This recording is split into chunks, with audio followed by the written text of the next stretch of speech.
توضیح مرام title bar اول حصہ دوم رسالہ فتح اسلام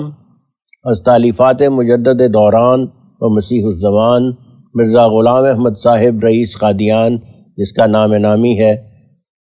الہامی توضیح مرام، در مطبع ریاض ہند امرتسر باہتمام شیخ نور احمد مالک مطبع کے طبع ہوا۔ دائیں اور بائیں دو اشعار دیے ہیں حضور نے اور دونوں الہامی ہیں، اور وہ شعر یہ ہیں: کیا شک ہے ماننے میں تمہیں اس مسیح کے جس کی مماثلت کو خدا نے بتا دیا۔ اور بائیں جانب شعر ہے: حاذق طبیب پاتے ہیں تم سے یہی خطاب، خوبوں کو بھی تو تم نے مسیحا بنا دیا۔ ٹائٹل کے اندر کے صفحے پہ یہ تحریر ہے کہ اعلان: اس رسالہ کے بعد ایک اور رسالہ بھی چند روز میں طبع ہو کر تیار ہو جائے گا، جس کا نام ازالہ اوہام ہے۔ وہ رسالہ فتح اسلام کا تیسرا حصہ ہے، المولن مرزا غلام احمد عفیان ہو۔ بسم اللہ الرحمن الرحیم، الحمدللہ والسلام علی عبادہ الذین اصطفیٰ۔ مسیح کا دوبارہ دنیا میں آنا۔ مسلمانوں اور عیسائیوں کا کسی قدر اختلاف کے ساتھ یہ خیال ہے کہ حضرت مسیح بن مریم اسی عنصری وجود سے آسمان کی طرف اٹھائے گئے ہیں اور پھر وہ کسی زمانہ میں آسمان سے اتریں گے۔ میں اس خیال کا غلط ہونا اپنے اسی رسالہ میں لکھ چکا ہوں اور نیز یہ بھی بیان کر چکا ہوں کہ اس نزول سے مراد در حقیقت مسیح بن مریم کا نزول نہیں، بلکہ استعارہ کے طور پر ایک مثیل مسیح کے آنے کی خبر دی گئی ہے، جس کا مصداق حسب اعلام و الہام الہی یہی عاجز ہے۔ اور مجھے یقیناً معلوم ہے کہ میری اس رائے کے شائع ہونے کے بعد جس پر میں بینات الہام سے قائم کیا گیا ہوں، بہت سی قلبیں مخالفانہ طور پر اٹھیں گی اور ایک تعجب اور انکار سے بھرا ہوا شور عوام میں پیدا ہوگا، اور میرا ارادہ تھا کہ بالفعل میں کلام کو طول دینے سے مجتنب رہوں اور اعتراضات کے پیش ہونے کے وقت ان کے دفع رفع کے لیے مفصل وجوہات و دلائل جیسے معترضین کے خیالات کے حالات موجود ہوں پیش کروں، لیکن اب مجھے اس ارادہ میں یہ نقص معلوم ہوتا ہے کہ میری کوتاہ قلمی کی حالت میں نہ صرف عوام الناس بلکہ مسلمانوں کے خواص بھی، جو ان کے بعض مولوی ہیں، بباعث اپنے قصور فہم کے جو ان کی حالت متنزلہ کو لازم پڑا ہوا ہے، اور نیز بوجہ متاثر ہونے کے ایک پرانے خیال سے خواہ نخواہ میری بات کو رد کرنے کے لیے مدعیانہ کھڑے ہوں گے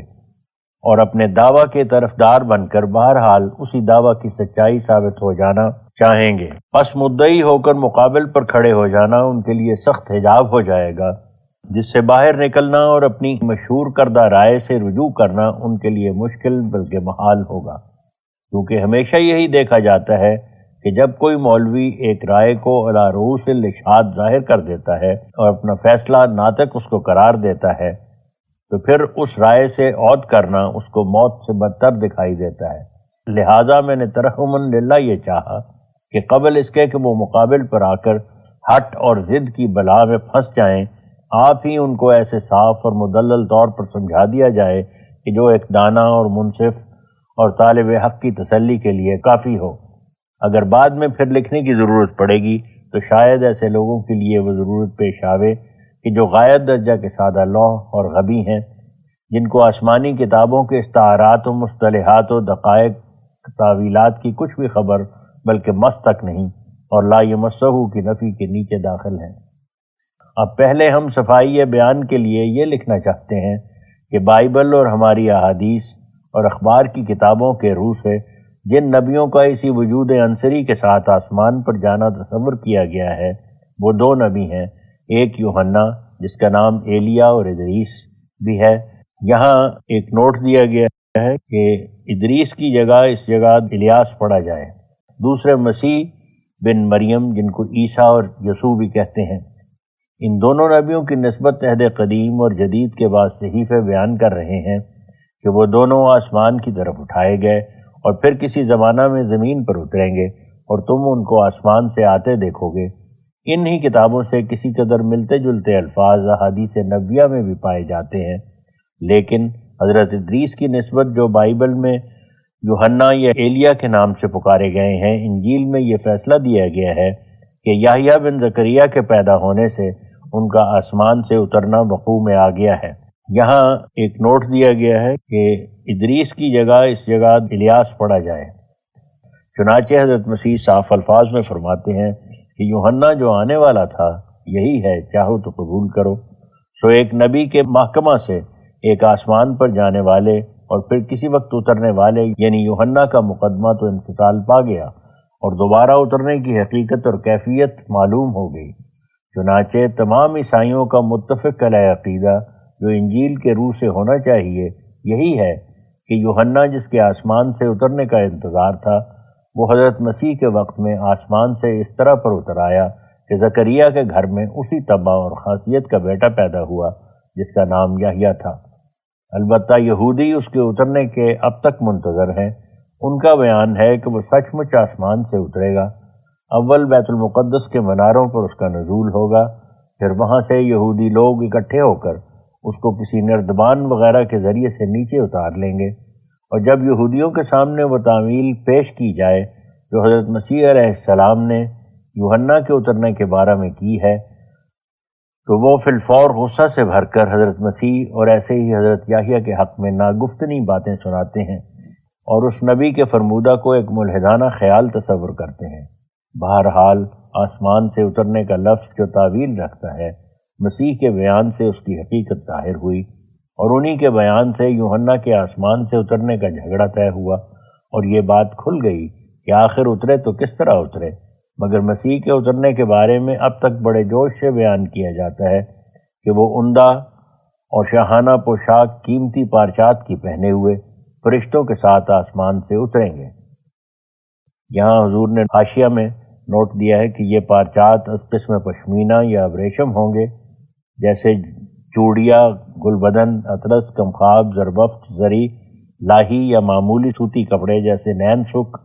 تنزیب، اینگ، چکن، گلشن، ململ، جالی، خاصہ، ڈوریا،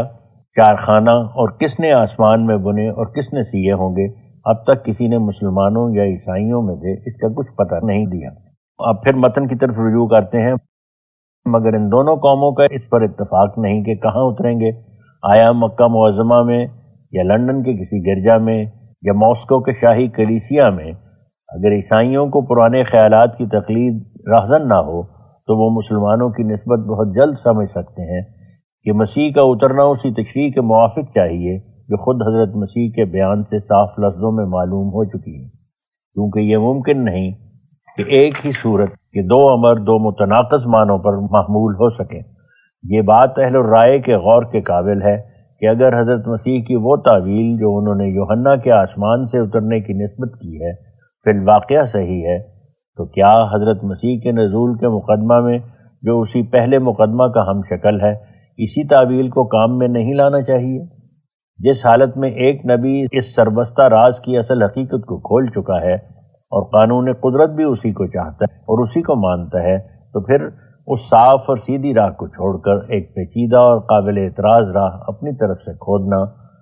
کیوں کر قبول کرنے کے لائق ٹھہر سکتا ہے؟ کیا ذی علم اور ایماندار لوگوں کا کانشنس جس کو مسیح کے بیان سے بھی پوری مدد مل گئی ہے کسی اور طرف اپنا رخ کر سکتا ہے؟ اور مسیحی لوگ تو اس وقت سے 10 برس پہلے اپنی یہ پیشگوئی بھی انگریزی اخباروں کے ذریعے سے شائع کر چکے ہیں کہ 3 برس تک مسیح آسمان سے اترنے والا ہے۔ اب جو خدا تعالیٰ نے اس اترنے والے کا نشان دیا تو مسیحیوں پر لازم ہے کہ سب سے پہلے وہی اس کو قبول کریں تا اپنی پیشگوئی کے آپ ہی مکذب نہ ٹھہریں گے۔ عیسائی لوگ اس بات کے بھی قائل ہیں کہ حضرت مسیح اٹھائے جانے کے بعد بہشت میں داخل ہو گئے۔ لوکا کی انجیل میں خود حضرت مسیح ایک چور کو تسلی دے کر کہتے ہیں کہ آج تو میرے ساتھ بہشت میں داخل ہوگا۔ یہاں حضور نے حاشیہ میں نوٹ دیا ہے، دیکھو انجیل لوکا باب 23 آیت 43۔ اب پھر متن کی طرف رجوع کرتے ہیں، اور عیسائیوں کا یہ عقیدہ بھی متفق علیہ ہے کہ کوئی شخص بہشت میں داخل ہو کر پھر اس سے نکالا نہیں جائے گا، وہ کیسا ہی ادنا درجہ کا آدمی ہو۔ چنانچہ یہی عقیدہ مسلمانوں کا بھی ہے۔ اللہ جل شانہ قرآن شریف میں فرماتا ہے وما ہم منہا بمخرجین، یعنی جو لوگ بہشت میں داخل کیے جائیں گے پھر اس سے نکالے نہیں جائیں گے۔ اور قرآن شریف میں اگرچہ حضرت مسیح کے بہشت میں داخل ہونے کا بتصریح کہیں ذکر نہیں، لیکن ان کے وفات پا جانے کا 3 جگہ ذکر ہے۔ یہاں حاشیہ میں نوٹ دی ہے اس قال اللہ یا عیسیٰ انی متوفیکا و رافعک الیہ۔ اس جگہ حضور نے نوٹ دیا ہے سورہ آل عمران الجز نمبر 3۔ پھر وہ متن کی طرف رجوع کرتے ہیں، اور مقدس بندوں کے لیے وفات پانا اور بہشت میں داخل ہونا ایک ہی حکم میں ہے، کیونکہ برطبق آیت قیل ادخل الجنہ وادخلی جنتی، وہ بلا توقف بہشت میں داخل کیے جاتے ہیں۔ اب مسلمانوں میں اور عیسائیوں دونوں گروہ پر واجب ہے کہ اس امر کو غور سے جانچیں کہ کیا یہ ممکن ہے کہ ایک مسیح جیسا مقرب بندہ بہشت میں داخل کر کے پھر اس سے باہر نکال دیا جائے؟ کیا اس میں خدا تعالیٰ کے اس وعدہ کا تخلف نہیں جو اس کی تمام پاک کتابوں میں بتواتر و تصریح موجود ہے کہ بہشت میں داخل ہونے والے پھر اس سے نکالے نہیں جائیں گے؟ کیا ایسے بزرگ اور حتمی وعدہ کا ٹوٹ جانا خدا تعالیٰ کے تمام وعدوں پر ایک سخت زلزلہ نہیں لاتا؟ بس یقیناً سمجھو کہ ایسا اعتقاد رکھنے میں نہ صرف مسیح پر ناجائز مصیبت وارد کرو گے، بلکہ ان لغو باتوں سے خدا تعالیٰ کی قصر شان اور کمال درجہ کی بے ادبی بھی ہوگی۔ اس خبر کو ایک بڑے غور اور دیدہ تعمق سے دیکھنا چاہیے کہ ایک ادنا اعتقاد سے جس سے نجات پانے کے لیے استعارہ کی راہ موجود ہے، بڑی بڑی دینی صداقتیں آپ کے ہاتھ سے فوت ہوتی ہیں۔ اور در حقیقت یہ ایک ایسا فاسد اعتقاد ہے جس میں ہزاروں خرابیاں سخت الجھن کے ساتھ گرہ در گرہ لگی ہوئی ہیں، اور مخالفوں کو ہنسی اور ٹھٹھے کے لیے موقع ہاتھ آتا ہے۔ میں نے پہلے بھی ذکر کیا ہے کہ یہی معجزہ کفار مکہ نے ہمارے سید و مولا حضرت خاتم الانبیاء صلی اللہ علیہ وسلم سے مانگا تھا کہ آسمان پر ہمارے روبرو چڑھیں اور روبرو ہی اتریں، اور انہیں جواب ملا تھا کہ قل سبحان ربی، یعنی خدا تعالیٰ کی حکیمانہ شان اس سے پاک ہے کہ ایسے کھلے کھلے خوارق کس دارالابتلاء میں دکھاوے اور ایمان بالغیب کی حکمت کو تلف کرے۔ اب میں کہتا ہوں کہ جو امر حضرت صلی اللہ علیہ وسلم کے لیے جو افضل الانبیاء تھے جائز نہیں اور سنت اللہ سے باہر سمجھا گیا، وہ حضرت مسیح کے لیے کیوں کر جائز ہو سکتا ہے؟ یہ کمال بے ادبی ہوگی کہ ہم حضرت صلی اللہ علیہ وسلم کی نسبت ایک کمال کو مستعبد خیال کریں اور پھر وہی کمال حضرت مسیح کی نسبت قریب قیاس مان لیں۔ کیا کسی سچے مسلمان سے ایسی گستاخی ہو سکتی ہے؟ ہرگز نہیں۔ اور یہ امر بھی قابل اظہار ہے کہ یہ خیال مذکورہ بالا جو کچھ عرصہ سے مسلمانوں میں پھیل گیا ہے، صحیح طور پر ہماری کتابوں میں اس کا نام و نشان نہیں، بلکہ احادیث نبویہ کی غلط فہمی کا یہ ایک غلط نتیجہ ہے، جس کے ساتھ کئی بے جا حاشیے لگا دیے گئے ہیں اور بے اصل موضوعات سے ان کو رونق دی گئی ہے، اور تمام وہ امور نظر انداز کر دیے گئے ہیں جو مقصود اصلی کی طرف راہبر ہو سکتے ہیں۔ اس بارے میں نہایت صاف اور واضح حدیث نبوی وہ ہے جو امام محمد اسماعیل بخاری رحمہ اللہ نے اپنی صحیح میں بروایت ابو ہریرہ رضی اللہ عنہ لکھی ہے، اور وہ یہ ہے کیف انتم اذا نزل ابن مریم فیکم و امامکم منکم، یعنی اس دن تمہارا کیا حال ہوگا جب ابن مریم تم میں اترے گا؟ وہ کون ہے؟ وہ تمہارا ہی ایک امام ہوگا جو تم ہی میں سے پیدا ہوگا۔ بس اس حدیث میں حضرت صلی اللہ علیہ وسلم نے صاف فرما دیا کہ ابن مریم سے یہ مت خیال کرو کہ سچ مچ مسیح بن مریم ہی اتر آئے گا، بلکہ یہ نام استعارہ کے طور پر بیان کیا گیا ہے، ورنہ در حقیقت وہ تم میں سے، تمہاری ہی قوم میں سے تمہارا ایک امام ہوگا جو ابن مریم کی سیرت پر پیدا کیا جائے گا۔ اس جگہ پرانے خیالات کے لوگ اس حدیث کے معنی اس طرح پر کرتے ہیں کہ جب حضرت مسیح آسمان سے اتریں گے تو اپنے منصب نبوت سے مستعفی ہو کر آئیں گے، انجیل سے انہیں کچھ غرض نہیں ہوگی، امت محمدیہ میں داخل ہو کر قرآن شریف پر عمل کریں گے،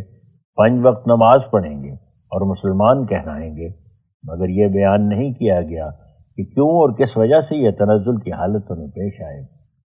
بہرحال اس قدر ہمارے بھائیوں مسلمان محمدیوں نے آپ ہی مان لیا ہے کہ ابن مریم اس دن ایک مرد مسلمان ہوگا جو اپنے تئیں امت محمدیہ میں سے ظاہر کرے گا اور اپنی نبوت کا نام بھی نہ لے گا جو پہلے اس کو عطا کی گئی تھی۔ اور در حقیقت یہی ایک بھاری مشکل ہے کہ جو استعارہ کو حقیقت پر حمل کرنے سے ہمارے بھائیوں کو پیش آ گئی ہے۔ جس کی وجہ سے انہیں ایک نبی کا اپنے منصب نبوت سے محروم ہو جانا تجویز کرنا پڑا۔ اگر وہ انصاف اور سیدھے معنوں کو مان لیں جو حضرت صلی اللہ علیہ وسلم کے پاک الفاظ سے پائے جاتے ہیں، جن کے مطابق پہلے حضرت مسیح یوحنا نبی کے بارے میں بیان فرما چکے ہیں، تو ان تمام پرتکلف مشکلات سے مخلصی پا جائیں گے۔ نہ حضرت مسیح کی روح کو بہشت سے نکالنے کی حاجت پڑے گی اور نہ اس مقدس نبی کی نبوت کا کھلا تجویز کرنا پڑے گا، اور نہ حضرت صلی اللہ علیہ وسلم کی شان میں حجو ملیح کے مرتکب ہوں گے، اور نہ احکام قرآنی کے منسوخ ہونے کا اقرار کیا کرنا پڑے گا، اور نہ حضرت صلی اللہ علیہ وسلم کی شان میں حجو ملیح کے مرتکب ہوں گے، اور نہ احکام قرآنی کے منسوخ ہونے کا اقرار کیا جائے گا۔ شاید آخری عذر ہمارے بھائیوں کا یہ ہوگا کہ بعض الفاظ جو صحیح حدیثوں میں حضرت مسیح کی علامات میں بیان کیے گئے ہیں ان کی تطبیق کیوں کر کریں۔ مثلا لکھا ہے کہ مسیح جب آئے گا تو صلیب کو توڑے گا اور جزیہ کو اٹھا دے گا اور خنزیروں کو قتل کر دے گا، اور اس وقت آئے گا کہ جب یہودیت اور عیسائیت کی بد خصلتیں مسلمانوں میں پھیلی ہوئی ہوں گی۔ میں کہتا ہوں کہ صلیب کے توڑنے سے مراد کوئی ظاہری جنگ نہیں، بلکہ روحانی طور پر صلیبی مذہب کا توڑ دینا اور اس کا بطلان ثابت کر کے دکھا دینا مراد ہے۔ جزیہ اٹھا دینے کی مراد خود ظاہر ہے، جس سے یہ اشارہ ہے کہ ان دنوں میں دل خود بخود سچائی اور حق کی طرف کھینچے جائیں گے۔ کسی لڑائی کی حاجت نہیں ہوگی، خود بخود ایسی ہوا چلے گی کہ جھوک در جھوک اور فوج در فوج لوگ دین اسلام میں داخل ہوتے جائیں گے۔ پھر جب دین اسلام میں داخل ہونے کا دروازہ کھل جائے گا اور ایک عالم کا عالم اس دین کو قبول کر لے گا تو پھر جزیہ کس سے لیا جائے گا؟ مگر یہ سب کچھ ایک دفعہ واقعہ نہیں ہوگا، ہاں ابھی سے اس کی بنا ڈالی جائے گی، اور خنزیروں سے مراد وہ لوگ ہیں جن میں خنزیروں کی عادتیں ہیں۔ وہ اس روز حجت اور دلیل سے مغلوب کیے جائیں گے اور دلائل بینہ کی تلوار انہیں قتل کرے گی، نہ یہ کہ ایک پاک نبی جنگلوں میں خنزیروں کا شکار کھیلتا پھرے گا۔ اے میری پیاری قوم، یہ سب استعارے ہیں جن کو خدا تعالیٰ کی طرف سے فہم دیا گیا ہے۔ وہ نہ صرف آسانی سے بلکہ ایک قسم کے ذوق سے ان کو سمجھ جائیں گے۔ ایسے عمدہ اور بلیغ مجازی کلمات کو حقیقت پر اتارنا گویا ایک خوبصورت معشوق کا ایک دیو کی شکل میں خاکہ کھینچنا ہے۔ بلاغت کا تمام مدار استعارات لطیفہ پر ہوتا ہے۔ اسی وجہ سے خدا تعالیٰ کے کلام نے بھی جو ابلغ الکلم ہے جس قدر استعاروں کو استعمال کیا ہے، اور کسی کے کلام میں یہ طرز لطیف نہیں ہے۔ اب ہر جگہ اور ہر محل میں ان پاکیزہ استعاروں کو حقیقت پر عمل کرتے جانا گویا اس کلام موجز نظام کو خاک میں ملا دینا ہے۔ بس اس طریق سے نہ صرف خدا تعالیٰ کے پربلاغت کلام کا اصلی منشا درہم برہم ہوتا ہے، بلکہ ساتھ ہی اس کلام کی اعلیٰ درجہ کی بلاغت کو برباد کر دیا جاتا ہے۔ خوبصورت اور دلچسپ طریقے تفسیر کے وہ ہوتے ہیں جن میں متکلم کی اعلیٰ شان بلاغت اور اس کے روحانی اور بلند ارادوں کا بھی خیال رہے، نہ یہ کہ نہایت درجہ کے سفلی اور بدنما اور بے طرح موٹے معنی جو حجو ملیح کے حکم میں ہوں اپنی طرف سے گھڑے جائیں، اور خدا تعالیٰ کے پاک کلام کو جو پاک اور نازک دقائق پر مشتمل ہے صرف داخانی لفظوں تک محدود خیال کر لیا جائے۔ ہم نہیں سمجھتے کہ ان نہایت دقیق اسرار کے مقابلہ پر جو خدا تعالیٰ کے کلام میں ہونے چاہیے اور بکثرت ہیں، کیوں بد شکل اور موٹے اور کئی معنی پسند کیے جاتے ہیں، اور کیوں ان لطیف معنوں کی وقت نہیں جو خدا تعالیٰ کی حکیمانہ شان کے موافق اور اس کے عالی مرتبہ کلام کے مناسب حال ہیں، اور ہمارے علماء کے دماغ اس بے وجہ سرکشی سے کیوں پر ہیں کہ وہ الہی فلسفہ کے نزدیک نہیں آنا چاہتے۔ جن لوگوں نے ان تحقیقوں میں اپنا خون اور پسینہ ایک کر دیا ہے ان کو بے شک ہمارے اس بیان سے نہ انکار بلکہ مزہ آئے گا، اور ایک تازہ صداقت ان کو ملے گی جس کو وہ بڑی مد و شد کے ساتھ قوم میں بیان کریں گے اور پبلک کو ایک روحانی فائدہ پہنچائیں گے۔ لیکن جنہوں نے صرف سرسری نگاہ تک اپنی فکر اور عقل کو ختم کر رکھا ہے، وہ بجز اس کے کہ ناحق کے اعتراضات کی میزان بڑھائیں اور بے جا رستخیز قائم کریں، اور کچھ اسلام کو اپنے وجود سے فائدہ نہیں پہنچا سکتے۔ اب ہم یہ بیان کرنا چاہتے ہیں کہ ہماری ہادی اور سید مولا جناب ختم المرسلین نے مسیح اول اور مسیح ثانی میں مابہل امتیاز قائم کرنے کے لیے صرف یہی نہیں فرمایا کہ مسیح ثانی ایک مرد مسلمان ہوگا، اور شریعت قرآنی کے موافق عمل کرے گا اور مسلمانوں کی طرح صوم و صلاۃ وغیرہ احکام فرقانی کا پابند ہوگا اور مسلمانوں میں پیدا ہوگا اور ان کا امام ہوگا اور کوئی جداگانہ دین نہ لائے گا اور کسی جداگانہ نبوت کا دعویٰ نہیں کرے گا، بلکہ یہ بھی فرمایا ہے کہ مسیح اول اور مسیح ثانی کے حلیہ میں بھی فرق بیان ہوگا۔ چنانچہ مسیح اول کا حلیہ جو حضرت صلی اللہ علیہ وسلم کو معراج کی رات میں نظر آیا وہ یہ ہے کہ درمیانہ قد اور سرخ رنگ اور گھنگر والے بال اور سینہ کشادہ ہے۔ دیکھو صحیح بخاری صفحہ 489۔ لیکن اسی کتاب میں مسیح ثانی کا حلیہ جناب ممدوح نے یہ فرمایا ہے کہ وہ گندم گوں ہے اور اس کے بال گھنگر والے نہیں ہیں اور کانوں تک لٹکتے ہیں۔ اب ہم یہ سوچتے ہیں کہ کیا یہ دونوں ممیز علامتیں جو مسیح اول اور ثانی میں حضرت صلی اللہ علیہ وسلم نے بیان فرمائی ہیں کافی طور پر یقین نہیں دلاتی کہ مسیح اول اور ہے اور مسیح ثانی اور؟ ان دونوں کو ابن مریم کے نام سے پکارنا ایک لطیف استعارہ ہے جو وہ اعتبار مشابہت طبع اور روحانی خاصیت کے استعمال کیا گیا ہے۔ یہ ظاہر ہے کہ اندرونی خاصیت کی مشابہت کی روح سے دو نیک آدمی ایک ہی نام کے مستحق ہو سکتے ہیں، اور ایسا ہی دو بد آدمی بھی ایک ہی بد مادہ میں شریک مساوی ہونے کی وجہ سے ایک دوسرے کے قائم مقام کہلا سکتے ہیں۔ مسلمان لوگ جو اپنے بچوں کے نام احمد اور موسیٰ اور عیسیٰ اور سلیمان اور داؤد وغیرہ رکھتے ہیں تو در حقیقت اسی تفاضل کا خیال انہیں ہوتا ہے، جس سے نیک فعل کے طور پر یہ ارادہ کیا جاتا ہے کہ یہ بچے بھی ان بزرگوں کی روحانی شکل اور خاصیت ایسی اتم اور اکمل طور سے پیدا کر لیں کہ گویا انہی کا روپ ہو جائے۔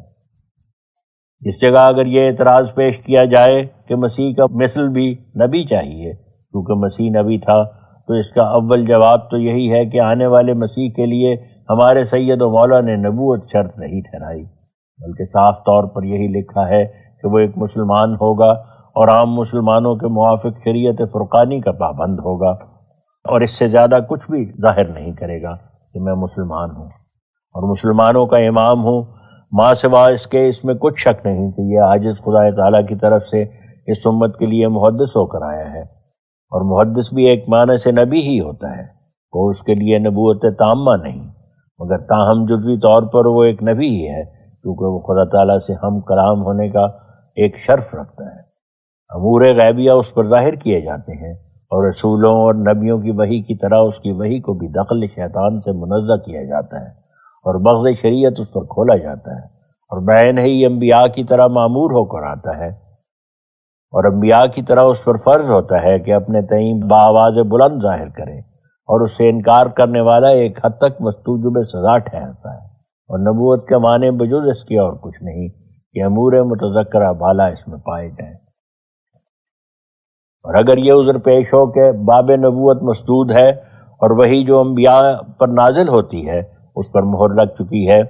میں کہتا ہوں کہ نہ من کل الوجوہ باب نبوت مسدود ہوا ہے اور نہ ہر یک طور سے وہی پر مہر لگائی گئی ہے، بلکہ جزئی طور پر وحی اور نبوت کا اس امت مرحومہ کے لیے ہمیشہ دروازہ کھلا ہے، مگر اس بات کو بحضور دل یاد رکھنا چاہیے کہ یہ نبوت جس کا ہمیشہ کے لیے سلسلہ جاری رہے گا نبوت تامہ نہیں ہے، بلکہ جیسا کہ میں ابھی بیان کر چکا ہوں وہ صرف ایک جزئی نبوت ہے جو دوسرے لفظوں میں محدثیت کے اسم سے موسوم ہے، جو انسان کامل کے اقتضاء سے ملتی ہے، جو مستجمع جمیع کمالات نبوت تامہ ہے، یعنی ذات ستودہ صفات حضرت سیدنا و مولانا محمد مصطفیٰ صلی اللہ علیہ وسلم۔ فَاعْلَمْ وَارْشَدَكَ اللَّهُ تَعَالَىٰ أَنَّ النَّبِيَّ مُحْدِثٌ وَالْمُحَدَّثُ نَبِيٌّ باعتبار حصول نوع من انواع النبوت، وقد قال رسول اللہ صلی اللہ علیہ وسلم لم يبقى من النبوت الا المبشرات، اے لم يبقى من انواع النبوت الا نوع واحد وهي المبشرات من اقسام الرؤيا الصادقة والمكاشفات الصحيحة والوحي الذي ينزل على خواص الأولياء والنور الذي يتجلى على قلوب قوم موجعين، فانظر أيها الناقد البصير أيفهم من هذا صد باب النبوة على وجه كلي، بل الحديث يدل على النبوة التامة الحاملة لوحي الشريعة قد انقطعت ولكن النبوة التي ليس فيها إلا المبشرات فهي باقية إلى يوم القيامة لا انقطاع لها أبدا. وقد علمت وقرأت في كتب الحديث أن الرؤيا الصالحة جزء من 46 جزء من نبوة أي من نبوة التامة. فلما كان للرؤيا نصيب من هذه المرتبة فكيف الكلام الذي يوحى من الله تعالى إلى قلوب المحدثين فعلم أيدك الله أن حاصل كلامنا أن باب النبوة الجزئية مفتوحة أبدا وليس في هذا النوع إلا المبشرات أو المنذرات من الأمور المغيبة أو اللطائف القرآنية والعلوم اللدنية. وأما النبوة التي تامة كاملة جامعة لجميع کمالات الوحی فقد آمنا بانقطاعها من یوم نزل فیہ ما کان محمد نبا احد من رجالکم ولکن رسول اللہ وخاتم النبیین. اگر یہ استفسار ہو کہ جس خاصیت اور قوت روحانی میں یہ عاجز اور مسیح بن مریم مشابہت رکھتے ہیں وہ کیا شے ہے، تو اس کا جواب یہ ہے کہ وہ ایک مجموعی خاصیت ہے جو ہم دونوں کے روحانی قوا میں ایک خاص طور پر رکھی گئی ہے، جس کے سلسلے کی ایک طرف نیچے کو اور ایک طرف اوپر کو جاتی ہے. نیچے کی طرف سے مراد وہ اعلیٰ درجہ کی دل سوزی اور غم خاری خلق اللہ ہے جو داعی اللہ اور اس کے مستعد شاگردوں میں ایک نہایت مضبوط تعلق اور جوڑ بخش کر نورانی قوت کو جو داعی اللہ کے نفس پاک میں موجود ہے ان تمام سرسبز شاخوں میں پھیلاتی ہے. اوپر کی طرف سے مراد وہ اعلیٰ درجہ کی محبت قوی ایمان سے ملی ہوئی ہے جو اول بندہ کے دل میں بارادہ الہی پیدا ہو کر رب قدیر کی محبت کو اپنی طرف کھینچتی ہے، اور پھر ان دونوں محبتوں کے ملنے سے جو در حقیقت نر اور مادہ کا حکم رکھتی ہیں، ایک مستحکم رشتہ اور ایک شدید مواصلت خالق اور مخلوق میں پیدا ہو کر الہی محبت کی چمکنے والی آگ سے جو مخلوق کی حزم میں مثال محبت کو پکڑ لیتی ہے ایک تیسری چیز پیدا ہو جاتی ہے جس کا نام روح القدس ہے. سو اس درجہ کے انسان کی روحانی پیدائش اس وقت سے سمجھی جاتی ہے جب کہ خدا تعالیٰ اپنے ارادہ خاص سے اس میں اس طور کی محبت پیدا کر دیتا ہے، اور اس مقام اور اس مرتبہ کی محبت میں بطور استعارہ یہ کہنا بے جا نہیں ہے کہ خدا تعالیٰ کی محبت سے بھری ہوئی روح اس انسانی روح کو جو بارادہ الہی اب محبت سے بھر گئی ہے ایک نیا تولد بخشتی ہے. اسی وجہ سے اس محبت کی بھری ہوئی روح کو خدا تعالیٰ کی روح سے جو نافع المحبت ہے استعارہ کے طور پر ابنیت کا علاقہ ہوتا ہے، اور چونکہ روح القدس ان دونوں کے ملنے سے انسان کے دل میں پیدا ہوتی ہے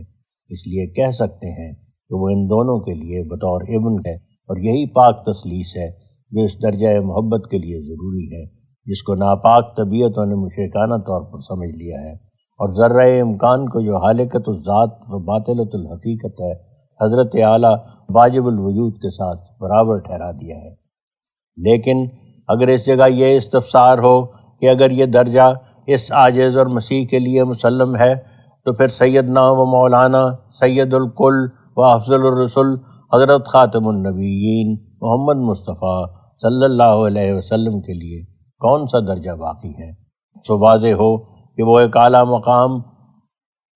اور برتر مرتبہ ہے جو اسی ذات کامل الصفات پر ختم ہو گیا ہے جس کی کیفیت کو پہنچنا بھی کسی دوسرے کا کام نہیں کہ جائے کا وہ کسی اور کو حاصل ہو سکے.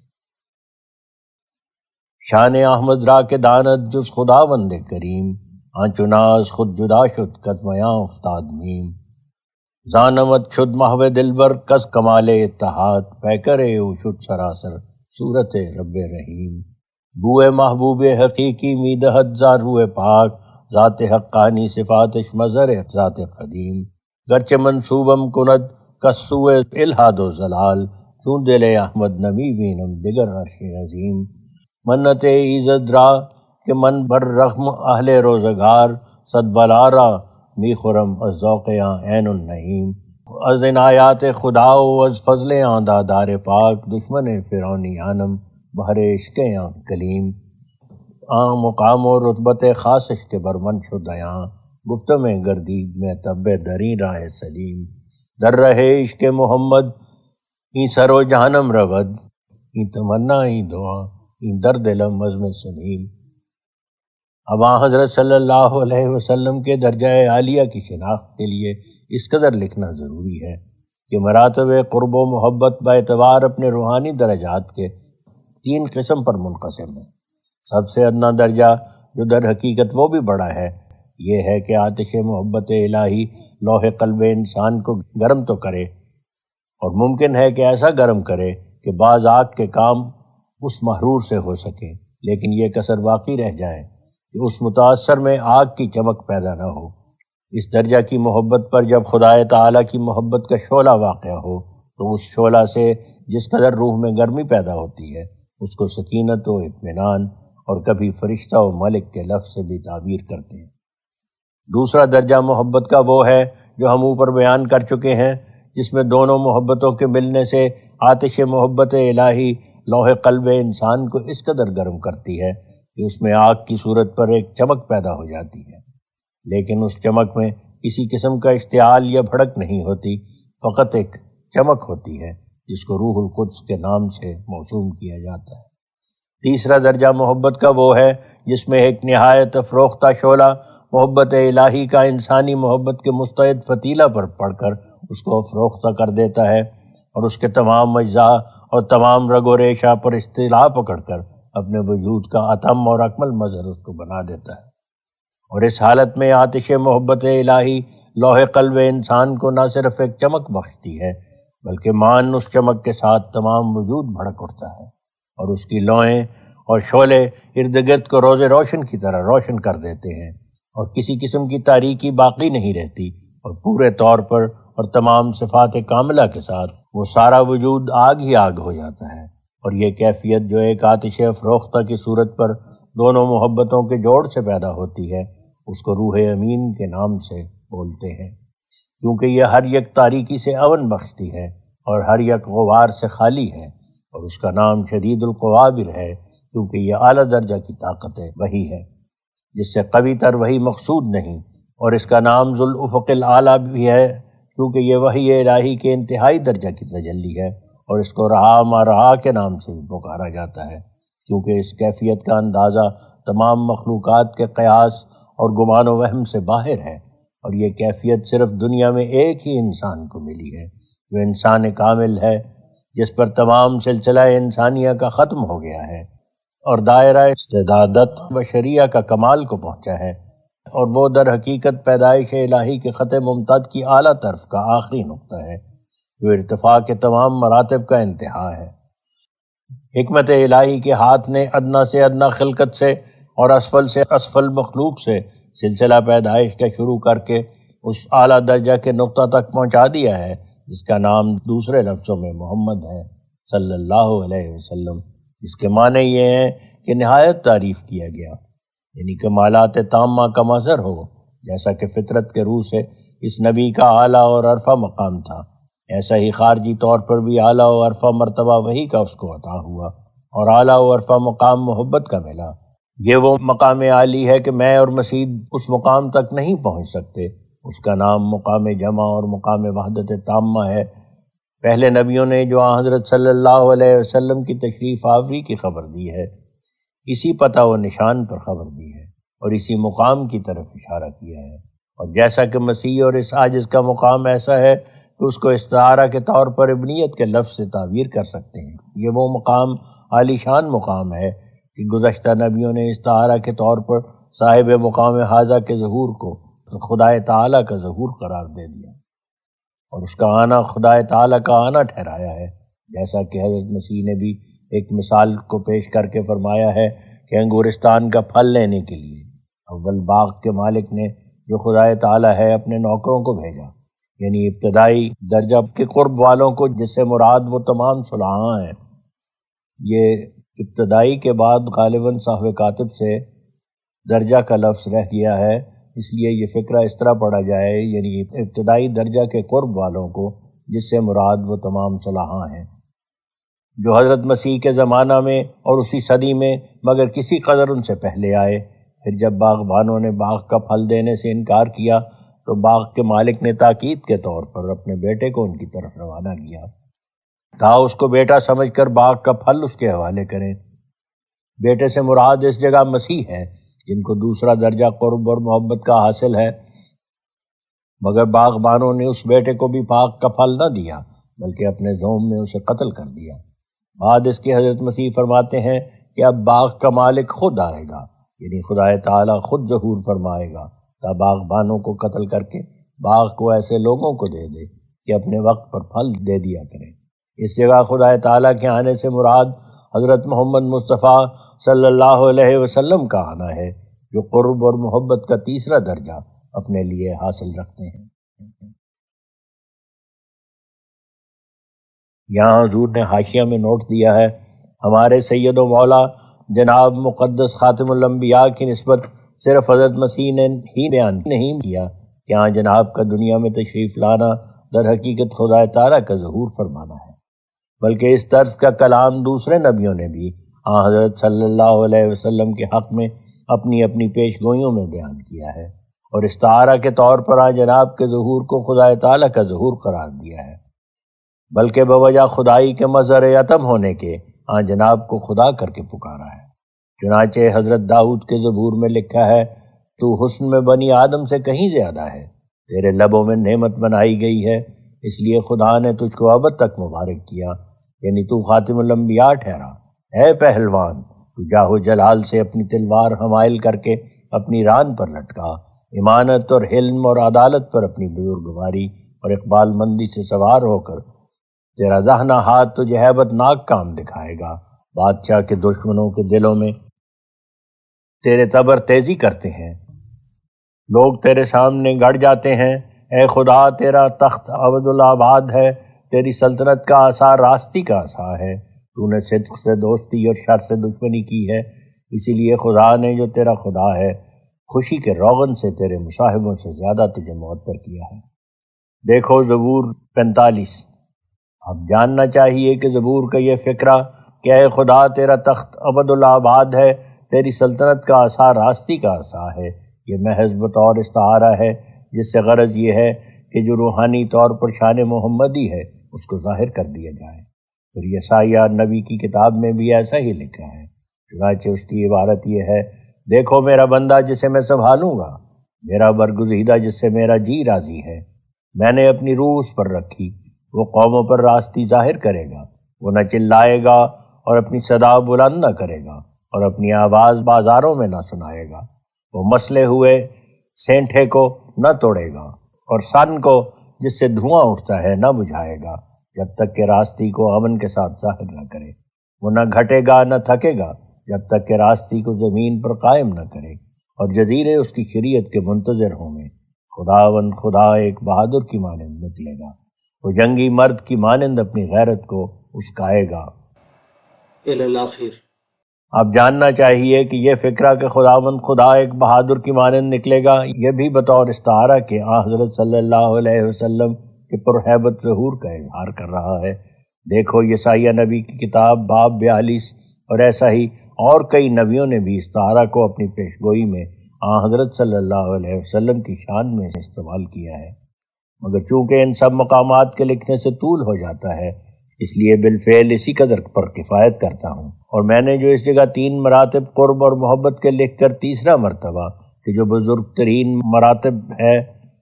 حضرت صلی اللہ علیہ وسلم کے لیے ثابت کیا ہے، یہ میری طرف سے ایک اجتہادی خیال نہیں بلکہ الہامی طور پر خدا تعالیٰ نے مجھ پر کھول دیا ہے۔ اب ہم پھر متن کی طرف رجوع کرتے ہیں۔ حضور فرماتے ہیں، اور یہ سب روحانی مراتب ہیں کہ جو استعارہ کے طور پر مناسب حال الفاظ میں بیان کیے گئے ہیں، یہ نہیں کہ حقیقی ابنیت اس جگہ مراد ہے یا حقیقی الوہیت مراد لی گئی ہے۔ اس جگہ اس بات کا بیان کرنا بھی بے موقع نہ ہوگا کہ جو کچھ ہم نے روح القدس اور روح الامین وغیرہ کی تعبیر کی ہے، یہ در حقیقت ان عقائد سے جو اہل اسلام ملائک کی نسبت رکھتے ہیں منافی نہیں ہے، کیونکہ محققین اہل اسلام ہرگز اس بات کے قائل نہیں کہ ملائک اپنے شخصی وجود کے ساتھ انسانوں کی طرح پیروں سے چل کر زمین پر اترتے ہیں، تو یہ خیال ببداہت باطل بھی ہے، کیونکہ اگر یہی ضرور ہوتا کہ ملائک اپنی اپنی خدمات کی بجا آوری کے لیے اپنے اصل وجود کے ساتھ زمین پر اترا کرتے تو پھر ان سے کوئی کام انجام پذیر ہونا بغایت درجہ محال تھا۔ مثلا فرشتہ ملک الموت جو 1 سیکنڈ میں ہزارہا ایسے لوگوں کی جانیں نکالتا ہے جو مختلف بلاد و امصار میں ایک دوسرے سے ہزاروں کوسوں کے فاصلے پر رہتے ہیں۔ اگر ہر یک کے لیے اس بات کا محتاج ہو کر اول پیروں سے چل کر اس کے ملک اور شہر اور گھر میں جاوے اور پھر اتنی مشقت کے بعد جان نکالنے کا اس کو موقع ملے تو ایک سیکنڈ کیا، اتنی بڑی کارگزاری کے لیے تو کئی مہینے کی مہلت بھی کافی نہیں ہو سکتی۔ کیا یہ ممکن ہے کہ ایک شخص انسانوں کی طرح حرکت کر کے ایک طرفت العین کے یا اس کے کم عرصے میں تمام جہان گھوم کر چلا آوے؟ ہرگز نہیں، بلکہ فرشتے اپنے اصلی مقامات سے جو ان کے لیے خدا تعالیٰ کی طرف سے مقرر ہیں ایک ذرہ کے برابر بھی آگے پیچھے نہیں ہوتے، جیسا کہ خدا تعالیٰ ان کی طرف سے قرآن شریف پر فرماتا ہے وَمَا مِنَّا إِلَّا لَهُ مَقَامٌ مَعْلُومٌ وَإِنَّا لَنَحْنُ الصَّافُّونَ، سورہ صافات جز 23۔ پس اصل بات یہ ہے کہ جس طرح آفتاب اپنے مقام پر ہے اور اس کی گرمی اور روشنی زمین پر پھیل کر اپنے خواص کے موافق زمین کی ہر ایک چیز کو فائدہ پہنچاتی ہے، اسی طرح روحانیات سماویہ، خواہ ان کو یونانیوں کے خیال کے موافق نفوس فلکیہ کہیں یا دساتیر اور وید کی اصطلاحات کے موافق ارواح کواکب سے ان کو نامزد کریں، نہایت سیدھے اور موحدانہ طریق سے ملائک اللہ کا لقب ان کو دیں۔ اس جگہ حضور نے حاشیہ میں نوٹ دیا ہے ملائک اس معنی سے ملائک کہلاتے ہیں کہ وہ ملاک اجرام سماویہ اور ملاک اجسام الارض ہیں، یعنی ان کے قیام اور بقا کے لیے روح کی طرح ہیں، اور نیز اس معنی سے بھی ملائک کہلاتے ہیں کہ وہ رسولوں کا کام دیتے ہیں۔ پھر ہم متن کی طرف رجوع کرتے ہیں۔ در حقیقت یہ عجیب مخلوقات اپنے اپنے مقام میں مستقر اور قرار گیر ہے، اور بحکمت کاملہ خداوند تعالیٰ زمین کی ہر یک مستعد چیز کو اس کے کمال مطلوب تک پہنچانے کے لیے یہ روحانیات خدمت میں لگی ہوئی ہیں۔ ظاہری خدمات بھی بجا لاتے ہیں اور باطنی بھی، جیسے ہمارے اجسام اور ہماری تمام ظاہری قوتوں پر آفتاب اور ماہتاب اور دیگر سیاروں کا اثر ہے، ایسا ہی ہمارے دل اور دماغ اور ہماری تمام روحانی قوتوں پر یہ سب ملائک ہماری مختلف استعدادوں کے موافق اپنا اپنا اثر ڈال رہے ہیں۔ جو چیز کسی عمدہ جوہر بننے کی اپنے اندر قابلیت رکھتی ہے، وہ اگرچہ خاک کا ایک ٹکڑا ہے یا پانی کا وہ قطرہ جو صدف میں داخل ہوتا ہے یا پانی کا وہ قطرہ جو رحم میں پڑتا ہے، وہ ان ملائک اللہ کی روحانی تربیت سے لال اور الماس اور یاقوت اور نیلم وغیرہ یا نہایت درجہ کا آبدار اور وزنی موتی یا اعلیٰ درجہ کے دل اور دماغ کا انسان بن جاتا ہے۔ دساتیر، جس کو مجوسی لوگ الہامی مانتے ہیں، جس نے اپنی مدت ظہور کی وہ لمبی تاریخ بتلائی ہے جس کا کروڑواں حصہ بھی وید کی مدت ظہور کی نسبت بیان نہیں کیا گیا، یعنی وید کی نسبت تو صرف 1 ارب 96 کروڑ مدت ظہور محض دوسروں کے وہم اور گمان سے قرار دی گئی ہے، مگر دساتیر 3 سنکھ سے کچھ زیادہ اپنی مدت ظہور آپ بیان کرتا ہے، بلکہ یہ تو ہم نے ڈرتے ڈرتے لکھا ہے، وہاں تو سنکھوں کی حد سے زیادہ 3 صفر اور بھی درمیان ہے۔ یہ کتاب ان روحانیات کو جو کواکب اور سماوات سے تعلق رکھتی ہیں نہ صرف ملائک قرار دیتی ہے بلکہ ان کی پرستش کے لیے بھی تاکید کرتی ہے۔ ایسا ہی وید بھی ان روحانیات کو صرف وسائط اور درمیانی خدمت گزار نہیں مانتا بلکہ جا بجا ان کی وسعت اور مہما کرتا ہے اور ان سے مرادیں مانگنے کی تعلیم دیتا ہے، اور ممکن ہے کہ ان کتابوں میں تحریف اور الحاق کے طور پر یہ پر کفر تعلیمیں زائد کی گئی ہیں، جیسی وید میں ایسی اور بھی بہت سی بے جا تعلیمیں پائی جاتی ہیں، مثلا یہ تعلیم کہ اس جہان کا کوئی خالق نہیں ہے اور ہر ایک چیز اپنے اصل مادہ اور اصل حیات کے روح سے قدیم اور واجب الوجود اور اپنے وجود کی آپ ہی خدا ہے، یا یہ تعلیم کہ کسی وجود کو تناسخ کے منحوس چکر سے کبھی اور کسی زمانہ میں مخلصی حاصل ہو ہی نہیں سکتی، یا یہ تعلیم کہ ایک شوہردار عورت اولاد نرینہ نہ ہونے کی حالت میں کسی غیر آدمی سے ہم بستر ہو سکتی ہے تا اس سے اولاد حاصل کرے، یا یہ تعلیم کہ بڑے بڑے مقدس لوگ بھی وہ وید کے ہی رشی کیوں نہ ہوں جن پر چاروں وید اترے ہوں ہمیشہ کی نجات کبھی نہیں پا سکتے اور نہ لازمی طور پر ہمیشہ بزرگوار اور عزت کے ساتھ یاد کرنے کے لائق ٹھہر سکتے ہیں، بلکہ ممکن ہے کہ تناسخ کے چکر میں آ کر اور جانداروں کی طرح کچھ کا کچھ بن جائیں، بلکہ شاید بن گئے ہوں، اور ان کے زوم میں خواہ کوئی انسان اوتاروں سے بھی زیادہ مرتبہ رکھتا ہو یا وید کے رشیوں سے بھی بڑھ کر ہو، اس کے لیے ممکن بلکہ قانون قدرت کے روح سے ضروری پڑا ہوا ہے کہ کسی وقت وہ کیڑا مکوڑا یا نہایت مکروہ اور قابل نفرت جانور بن کر کسی خسیس مخلوق کی نوع میں جنم لے گئے۔ یہ سب باطل تعلیمیں ہیں جو انسانوں کے رذیل خیالات نے ایجاد کی ہیں، اور جن لوگوں نے یہ تمام بے شرمی کے کام اور دور از عزت انتقالات اپنے بنی نوع بلکہ اپنے بزرگوں اور پیشواؤں کے لیے جائز رکھے ہیں، انہوں نے یہ بھی جائز رکھ لیا کہ کواکب کی روحوں سے مرادیں مانگی جائیں، ان کی ایسی پرستش کی جائے جیسی خدا تعالیٰ کی کرنی چاہیے۔ لیکن قرآن شریف جو ہر یک طور سے توحید اور تہذیب کی راہ کھولتا ہے، اس نے ہرگز روا نہیں رکھا کہ اس کے ساتھ کسی مخلوق کی پرستش ہو یا اس کی ربوبیت کی قدرت صرف ناقص اور ناکارہ طور پر تسلیم کریں اور اس کو ہر یک چیز کا مبدا اور سرچشمہ نہ ٹھہرائیں یا کوئی اور بے شرمی کا کام اپنے طریق معاشرت میں داخل کرنا۔ اب پھر میں ملائک کے ذکر کی طرف عود کر کے کہتا ہوں کہ قرآن شریف نے جس طرز سے ملائک کا حال بیان کیا ہے وہ نہایت سیدھی اور قریب قیاس راہ ہے، اور بجز اس کے ماننے کے انسان کو کچھ بن نہیں پڑتا۔ قرآن شریف پر بدیدہ تعمق غور کرنے سے معلوم ہوتا ہے کہ انسان بلکہ جمیع کائنات الارض کی تربیت ظاہری و باطنی کے لیے بعض وسائط کا ہونا ضروری ہے، اور بعض اشارات قرآنیہ سے نہایت صفائی سے معلوم ہوتا ہے کہ بعض وہ نفوس طیبہ جو ملائک سے موسوم ہیں ان کے تعلقات طبقات سماویہ سے الگ الگ ہیں، بعض اپنی تاثیرات خاصہ سے ہوا کے چلانے والے اور بعض مہ کے برسانے والے اور بعض اور تاثیرات کو زمین پر اتارنے والے ہیں۔ پس اس میں کچھ شک نہیں کہ بوجہ مناسبت نوری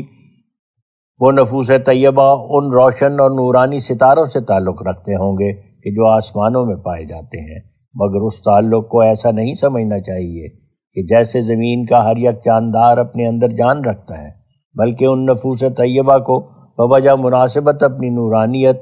اور روشنی کے جو روحانی طور پر انہیں حاصل ہے روشن ستاروں کے ساتھ ایک مجہول القنا تعلق ہے، اور ایسا شدید تعلق ہے کہ اگر ان نفوس طیبہ کا ان ستاروں سے الگ ہونا فرض کر لیا جائے تو پھر ان کے تمام قوا میں فرق پڑ جائے گا۔ انہی نفوس کے پوشیدہ ہاتھ کے زور سے تمام ستارے اپنے اپنے کام میں مصروف ہیں، اور جیسے خدا تعالیٰ تمام عالم کے لیے بطور جان کے ہے، ایسا ہی مگر اس جگہ تشبیہ کامل مراد نہیں، وہ نفوس نورانیہ کواکب اور سیارات کے لیے جان کا ہی حکم رکھتے ہیں، اور ان کے جدا ہو جانے سے ان کی حالت وجودیہ میں بکلی فساد راہ پا جانا لازمی و ضروری امر ہے۔ اور آج تک کسی نے اس امر میں اختلاف نہیں کیا کہ جس قدر آسمانوں میں سیارات اور کواکب پائے جاتے ہیں وہ کائنات الارض کی تکمیل و تربیت کے لیے ہمیشہ کام میں مشغول ہے۔ غرض یہ نہایت جچی ہوئی اور ثبوت کے چرخ پر چڑھی ہوئی صداقت ہے کہ تمام نباتات اور جمادات اور حیوانات پر آسمانی کواکب کا دن رات اثر پڑ رہا ہے،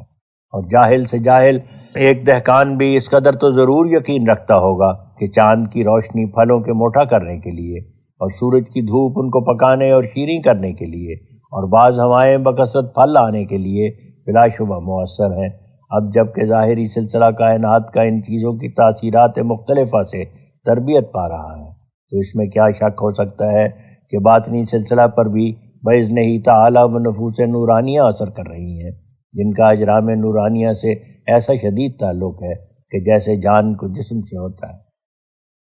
اب اس کے بعد یہ بھی جاننا چاہیے کہ اگرچہ بظاہر یہ بات نہایت دور از ادب معلوم ہوتی ہے کہ خدا تعالیٰ اور اس کے مقدس نبیوں میں افاضہ انوار وحی کے لیے کوئی اور واسطہ تجویز کیا جائے، لیکن ذرا غور کرنے سے بخوبی سمجھ آ جائے گا کہ اس میں کوئی سوء ادب کی بات نہیں، بلکہ سراسر خدا تعالیٰ کے اس عام قانون قدرت کے مطابق ہے جو دنیا کی ہر ایک چیز کے متعلق کھلے طور پر مشہود و محسوس ہو رہا ہے۔ کیونکہ ہم دیکھتے ہیں کہ انبیاء علیہم السلام بھی اپنے ظاہری جسم اور ظاہری قوا کے لحاظ سے انہی وسائط کے محتاج ہیں، اور نبی کی آنکھ بھی وہ کیسی ہی نورانی اور بابرکت آنکھ ہے، مگر پھر بھی عوام کی آنکھوں کی طرح آفتاب یا اس کے کسی دوسرے قائم مقام کے بغیر کچھ دیکھ نہیں سکتی، اور بغیر توسط ہوا کے کچھ سن نہیں سکتے۔ لہٰذا یہ بات بھی ضروری طور پر ماننی پڑتی ہے کہ نبی کی روحانیت پر بھی ان سیارات کے نفوس نورانیہ کا ضرور اثر پڑتا ہوگا، بلکہ سب سے زیادہ اثر پڑتا ہوگا، کیونکہ جس قدر استعداد صافی اور کامل ہوتی ہے اسی کا ذرا اثر بھی صافی اور کامل طور پر پڑتا ہے۔ قرآن شریف سے ثابت ہے کہ یہ سیارات اور کواکب اپنے اپنے قالبوں کے متعلق ایک ایک روح رکھتے ہیں، جن کو نفوس کواکب سے بھی نامزد کر سکتے ہیں، اور جیسے کواکب اور سیاروں میں باعتبار ان کے قالبوں کے طرح طرح کے خواص پائے جاتے ہیں جو زمین کی ہر ایک چیز پر حسب استعداد اثر ڈال رہے ہیں، ایسا ہی ان کے نفوس نورانیہ میں بھی انواع اقسام کے خواص ہیں جو باذن حکیم مطلق کائنات الارض کے باطن پر اپنا اثر ڈالتے ہیں، اور یہی نفوس نورانیہ کامل بندوں پر بشکل جسمانی متشکل ہو کر ظاہر ہو جاتے ہیں اور بشری صورت سے متمثل ہو کر دکھائی دیتے ہیں۔ اور یاد رکھنا چاہیے کہ یہ تقریر اس قبیل خطابیات نہیں، بلکہ یہ وہ صداقت ہے جو طالب حق اور حکمت کو ضرور ماننی پڑے گی، کیونکہ جب ہمیں ماننا پڑتا ہے کہ ضرور کائنات الارض کی تربیت اجرام سماویہ کی طرف سے ہو رہی ہے، اور جہاں تک ہم بطور استقراء اجسام ارضیہ پر نظر ڈالتے ہیں، اس تربیت کے آثار ہر یک جسم پر خواہ وہ نباتات میں سے ہے، خواہ جمادات میں سے، خواہ حیوانات میں سے ہے، بدیہی طور پر ہمیں دکھائی دیتے ہیں۔ بس اس صریح تجربہ کے ذریعے سے ہم اس بات کے ماننے کے لیے بھی مجبور ہیں کہ روحانی کمالات اور دل اور دماغ کی روشنی کا سلسلہ بھی جہاں تک ترقی کرتا ہے، بلا شبہ ان نفوس نورانیہ کا اس میں بھی دخل ہے۔ اسی دخل کی روح سے شریعت غرہ نے استعارہ کے طور پر اللہ تعالیٰ اور اس کے رسولوں میں ملائک کا واسطہ ہونا ایک ضروری امر ظاہر فرمایا ہے، جس پر ایمان لانا ضروریات دین میں سے گردانا گیا ہے۔ جن لوگوں نے اپنی نہایت مکروہ نادانی سے اس الہی فلسفہ کو نہیں سمجھا، جیسے آریہ مذہب والے یا برہمو مذہب والے، انہوں نے جلدی سے باعث اپنے بے وجہ بخل اور بغض کے جو ان کے دلوں میں بھرا ہوا ہے، تعلیم فرقانی پر یہ اعتراض جڑ دیا کہ وہ اللہ اور اس کے رسولوں میں ملائک کا واسطہ ضروری ٹھہراتا ہے، اور اس بات کو نہ سمجھا اور نہ خیال کیا کہ خدا تعالیٰ کا عام قانون تربیت جو زمین پر پایا جاتا ہے اسی قاعدہ پر مبنی ہے۔ ہندوؤں کے رشی جن پر بقول ہندوؤں کے چاروں وید نازل ہوئے، کیا وہ اپنی جسمانی قوا کے ٹھیک طور پر قائم رہنے میں تاثیرات اجرام سماویہ کے محتاج نہیں تھے؟ کیا وہ بغیر آفتاب کی روشنی کے صرف آنکھوں کی روشنی سے دیکھنے کا کام لے سکتے تھے، یا بغیر ہوا کے ذریعے کے کسی آواز کو سن سکتے تھے؟ تو اس کا جواب بدیہی طور پر یہی ہوگا کہ ہرگز نہیں، بلکہ وہ بھی اجرام سماویہ کی تربیت اور تکمیل کے بہت محتاج تھے۔ ہندوؤں کے ویدوں نے ان ملائک کے بارے میں کہاں انکار کیا ہے، بلکہ انہوں نے تو ان وسائط کے ماننے اور قابل قدر جاننے میں بہت ہی غلو کیا ہے، یہاں تک کہ خدا تعالیٰ کے درجہ سے ان کا درجہ برابر ٹھہرا دیا ہے۔ ایک رگ وید پر ہی نظر ڈال کر دیکھو کہ کس قدر اس میں اجرام سماویہ اور عناصر کی پرستش موجود ہے، اور کیسی ان کی استت اور مہما اور مدح اور ثنا میں ورقوں کے ورق سے آ کر دیے ہیں، اور کس عاجزی اور گرانے سے ان سے دعائیں مانگی گئی ہیں جو قبول بھی نہیں ہوئیں، مگر شریعت فرقانی نے تو ایسا نہیں کیا، بلکہ ان نفوس نورانیہ کو جو اجرام سماویہ سے یا عناصر یا دخانات سے ایسا تعلق رکھتے ہیں جیسے جان کا جسم سے تعلق ہوتا ہے، صرف ملائک یا جنات کے نام سے موصول کیا ہے، اور ان نورانی فرشتوں کو جو نورانی ستاروں اور سیاروں پر اپنا مقام رکھتے ہیں اپنی ذات پاک میں اور اپنے رسولوں میں ایسے طور کا واسطہ نہیں ٹھہرایا جس کے روح سے ان فرشتوں کو با اقتدار یا با اختیار مان لیا جائے، بلکہ ان کو اپنی نسبت ایسا ظاہر فرمایا ہے کہ جیسے ایک بے جان چیز ایک زندہ کے ہاتھ میں ہوتی ہے، جس سے وہ زندہ جس طور سے کام لینا چاہتا ہے لیتا ہے۔ اسی بنا پر بعض مقامات قرآن شریف میں اجسام کے ہر یک ذرہ پر بھی ملائک کا نام اطلاق کر دیا گیا ہے، کیونکہ وہ سب ذرات اپنے رب کریم کی آواز سنتے ہیں اور وہی کرتے ہیں جو ان کو حکم دیا گیا ہو۔ مثلاً جو کچھ تغیرات بدن انسان میں مرض کی طرف یا صحت کی طرف ہوتے ہیں، ان تمام مواد کا ذرہ ذرہ خدا تعالیٰ کی مرضی کے موافق آگے پیچھے قدم رکھتا ہے۔ اب ذرا آنکھ کھول کر دیکھ لینا چاہیے کہ اس قسم کے وسائط کے ماننے میں جو قرآن شریف میں قرار دیے گئے ہیں کون سا شرک لازم آتا ہے، اور خدا تعالیٰ کی شان قدرت میں کون سا فرق آ جاتا ہے، بلکہ یہ تو اسرار معرفت و دقائق حکمت کی وہ باتیں ہیں جو قانون قدرت کے صفحہ صفحہ میں لکھی ہوئی نظر آتی ہیں، اور بغیر اس انتظام کے ماننے کے خدا تعالیٰ کی قدرت کاملہ ثابت ہی نہیں ہو سکتی، اور نہ اس کی خدائی چل سکتی ہے۔ بھلا جب تک ذرہ ذرہ اس کا فرشتہ بن کر اس کی اطاعت میں نہ لگا ہوا ہو، تب تک یہ سارا کارخانہ اس کی مرضی کے موافق کیوں کر چل سکتا ہے؟ کوئی ہمیں سمجھائے تو صحیح۔ اور نیز اگر ملائکہ سماویہ کے نظام روحانی سے خدا تعالیٰ کی قادرانہ شان پر کچھ دھبا لگ سکتا ہے تو پھر کیا وجہ ہے کہ انہی ملائک کے نظام جسمانی کے ماننے سے، کہ جو نظام روحانی کا بعین ہی ہم رنگ و ہم شکل ہے، خدا تعالیٰ کی قدرت کاملہ پر کوئی دھبا نہیں لگ سکتا؟ بلکہ سچ تو یہ ہے کہ آریہ وغیرہ ہمارے مخالفوں نے فرط نابینائی سے ایسے بے جا اعتراضات کر دیے ہیں جن کی اصل بنا بہت سے مشرکانہ حواشی کے ساتھ ان کے گھر میں بھی موجود ہے، اور ناحق بوجہ اپنی بے بصیرتی کے ایک عمدہ صداقت کو بطالت کی شکل میں سمجھ لیا ہے۔ چشم بداندیش کے پرکند آباد عیب نمایاں دھن رشتر نظر، یہ بھی یاد رکھنا چاہیے کہ اسلامی شریعت کی روح سے خواص ملائک کا درجہ خواص بشر سے کچھ زیادہ نہیں، بلکہ خواص الناس خواص الملائک سے افضل ہے، اور نظام جسمانی یا نظام روحانی میں ان کا وسائط قرار پانا ان کی افضلیت پر دلالت نہیں کرتا، بلکہ قرآن شریف کی ہدایت کے روح سے وہ خدام کی طرح اس کام میں لگائے گئے ہیں، جیسا کہ اللہ جل شانہ فرماتا ہے وَسَخَّرَ لَكُمُ الشَّمْسَ وَالْقَمَرَ، یعنی وہ خدا جس نے سورج اور چاند کو تمہاری خدمت میں لگا رکھا ہے۔ مثلاً دیکھنا چاہیے کہ ایک چٹھی رساں ایک شاہ وقت کی طرف سے اس کے کسی ملک کے صوبہ یا گورنر کی خدمت میں چٹھیاں پہنچا دیتا ہے، تو کیا اس سے یہ ثابت ہو سکتا ہے کہ وہ چٹھی رساں جو اس بادشاہ اور گورنر جنرل میں واسطہ ہے گورنر جنرل سے افضل ہے؟ تو خوب سمجھ لو کہ یہی مثال ان وسائط کی ہے جو نظام جسمانی اور روحانی میں قادر مطلق کے ارادوں کو زمین پر پہنچاتے اور ان کی انجام دہی میں مصروف ہیں۔ اللہ جل شانہ قرآن شریف کے کئی مقامات میں بتصریح ظاہر فرماتا ہے کہ جو کچھ زمین و آسمان میں پیدا کیا گیا ہے وہ تمام چیزیں اپنے وجود میں انسان کی تو پھیلی ہیں، یعنی محض انسان کے فائدہ کے لیے پیدا کی گئی ہیں، اور انسان اپنے مرتبہ میں سب سے اعلیٰ و عرفہ اور سب کا مخدوم ہے جس کی خدمت میں یہ چیزیں لگا دی گئی ہیں، جیسا کہ وہ فرماتا ہے وَسَخَّرَ لَكُمُ الشَّمْسَ وَالْقَمَرَ دَائِبَيْنِ وَسَخَّرَ لَكُمُ اللَّيْلَ وَالنَّهَارَ وَآتَاكُم مِّن كُلِّ مَّا سَأَلْتُمُوهُ وَإِن تَعُدُّوا نِعْمَتَ اللَّهِ لَا تُحْصُوهَا هُوَ الَّذِي خَلَقَ لَكُم مَّا فِي الْأَرْضِ جَمِيعًا، اور مسخر کیا تمہارے لیے سورج اور چاند کو جو ہمیشہ پھرنے والے ہیں، یعنی جو اعتبار اپنی کیفیات اور خاصیات کے ایک حالت پر نہیں رہتے۔ مثلاً جو ربیع کے مہینوں میں آفتاب کی خاصیت ہوتی ہے وہ خزاں کے مہینوں میں ہرگز نہیں ہوتی، بس اس طور سے سورج اور چاند ہمیشہ پھرتے رہتے ہیں، کبھی ان کی گردش سے بہار کا موسم آ جاتا ہے اور کبھی خزاں کا، اور کبھی ایک خاص قسم کی خاصیتیں ان سے ظہور پذیر ہوتی ہیں اور کبھی ان کے مخالف خواص ظاہر ہوتے ہیں۔ پھر آگے فرمایا کہ مسخر کیا تمہارے لیے رات اور دن کو، اور دیا تم کو ہر ایک چیز میں سے وہ تمام سامان جس کو تمہاری فطرت مانگا،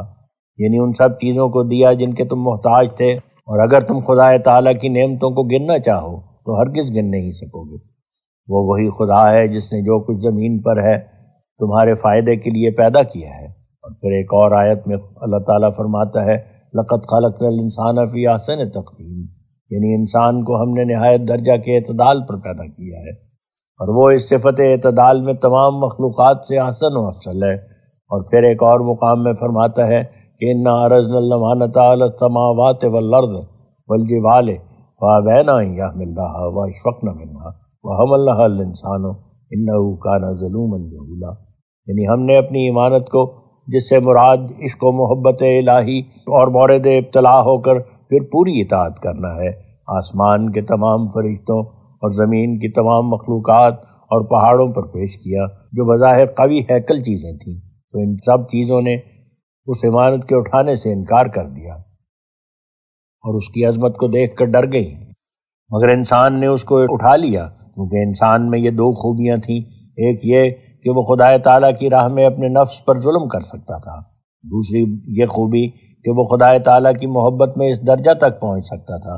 جو غیر اللہ کو بکلی فراموش کر دے۔ پھر ایک اور جگہ فرمایا اذ قال ربک للملائکۃ انی خالق بشرا من طین فاذا سویتہ ونفخت فیہ من روحی فقعوا لہ ساجدین فسجد الملائکۃ کلہم اجمعون الا ابلیس، یعنی یاد کر وہ وقت کہ جب تیرے خدا نے، جس کا تو مظہر اتم ہے، فرشتوں کو کہا کہ میں مٹی سے ایک انسان پیدا کرنے والا ہوں، کہ جب میں اس کو کمال اعتدال پر پیدا کر لوں اور اپنی روح میں سے اس میں پھونک دوں تو تم اس کے لیے سجدہ میں گرو، یعنی کمال انکسار سے اس کی خدمت میں مشغول ہو جاؤ اور ایسی خدمت گزاری میں جھک جاؤ کہ گویا تم اسے سجدہ کر رہے ہو۔ پس سارے کے سارے فرشتے انسان مکمل کے آگے سجدہ میں گر پڑے، مگر شیطان جو اس سعادت سے محروم رہ گیا۔ جاننا چاہیے کہ یہ سجدہ کا حکم اس وقت سے متعلق نہیں ہے جب حضرت آدم پیدا کیے گئے، بلکہ یہ علیحدہ ملائک کو حکم کیا گیا کہ جب کوئی انسان اپنی حقیقی انسانیت کے مرتبہ تک پہنچے اور اعتدال انسانی اس کو حاصل ہو جائے اور خدا تعالیٰ کی روح اس میں سکونت اختیار کرے تو تم اس کامل کے آگے سجدہ میں گرا کرو، یعنی آسمانی انوار کے ساتھ اس پر اترو اور اس پر صلات بھیجو۔ تو یہ اس قدیم قانون کی طرف اشارہ ہے جو خدا تعالیٰ اپنے برگزیدہ بندوں کے ساتھ ہمیشہ جاری رکھتا ہے۔ جب کوئی شخص کسی زمانہ میں اعتدال روحانی حاصل کر لیتا ہے اور خدا تعالیٰ کی روح اس کے اندر آباد ہوتی ہے، یعنی اپنے نفس سے فانی ہو کر بقا باللہ کا درجہ حاصل کر لیتا ہے، تو ایک خاص طور پر نزول ملائکہ کا اس پر شروع ہو جاتا ہے۔ اگرچہ سلوک کی ابتدائی حالات میں بھی ملائک اس کی نصرت اور خدمت میں لگے ہوئے ہوتے ہیں، لیکن یہ نزول ایسا اتم اور اکمل ہوتا ہے کہ سجدہ کا حکم رکھتا ہے، اور سجدہ کے لفظ سے خدا تعالیٰ نے یہ ظاہر کر دیا کہ ملائکہ انسان کامل سے افضل نہیں ہے، بلکہ وہ شاہی خادموں کی طرح سجدات تعظیم انسان کامل کے آگے بجا لا رہے ہیں۔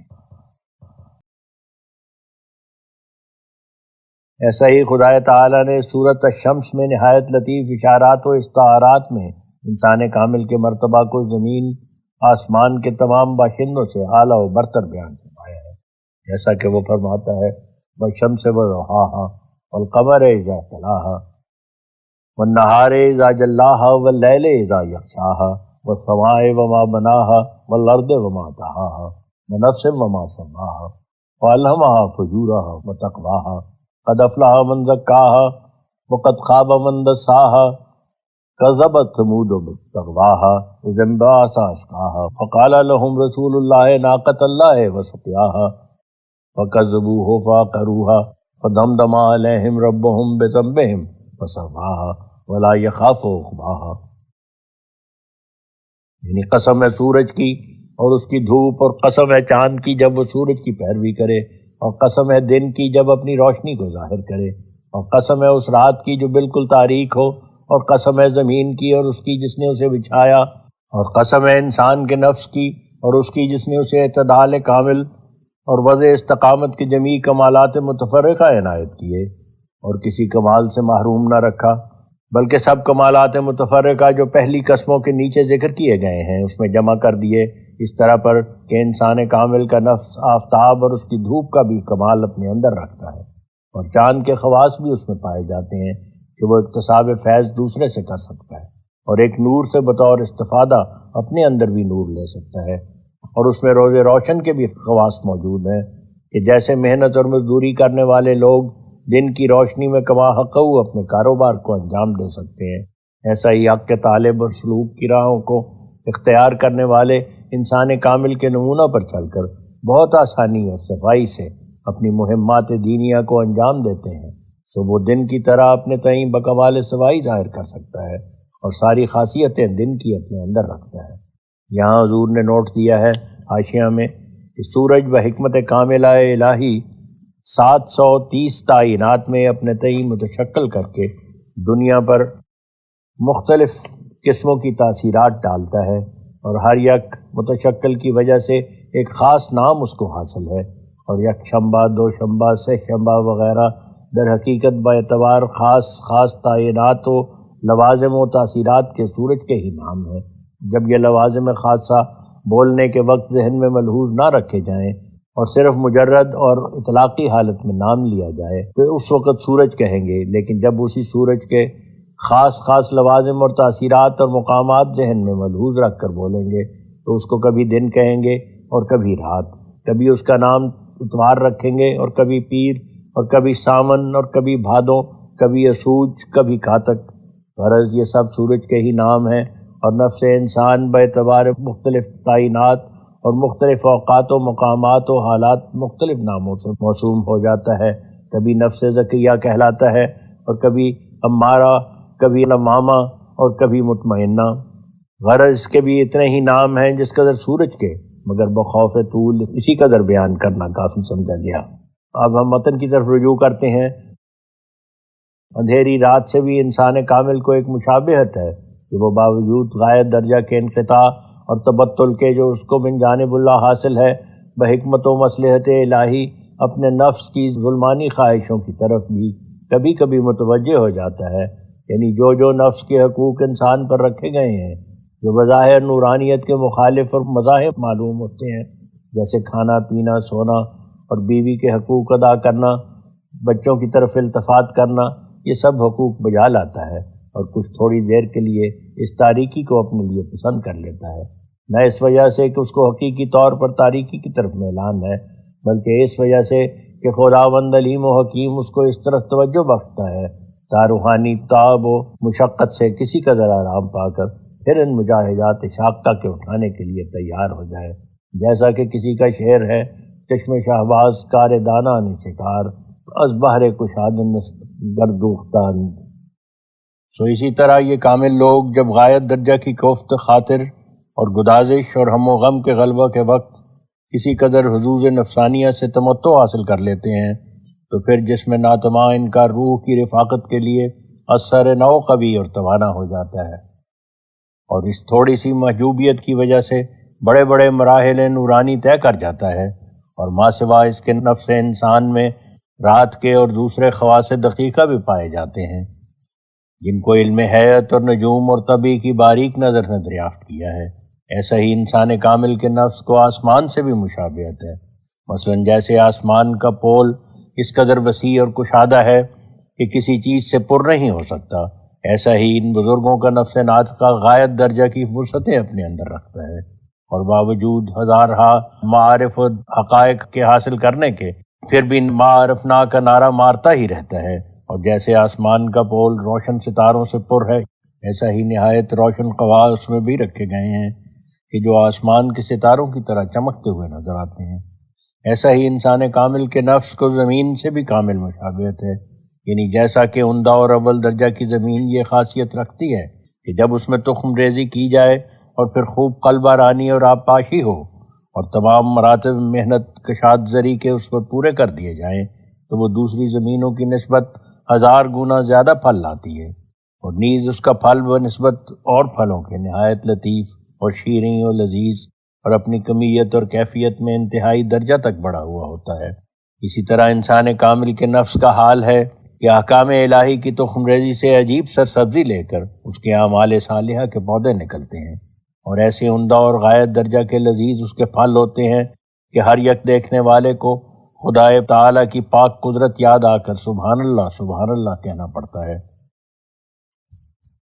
یہ آیت ونفس وما سواہا صاف طور پر بتلا رہی ہے کہ انسان کامل اپنے معنی اور کیفیت کے روح سے ایک عالم ہے، اور عالم کبیر کے تمام شیون و صفات و خواص اجمالی طور پر اپنے اندر جمع رکھتا ہے،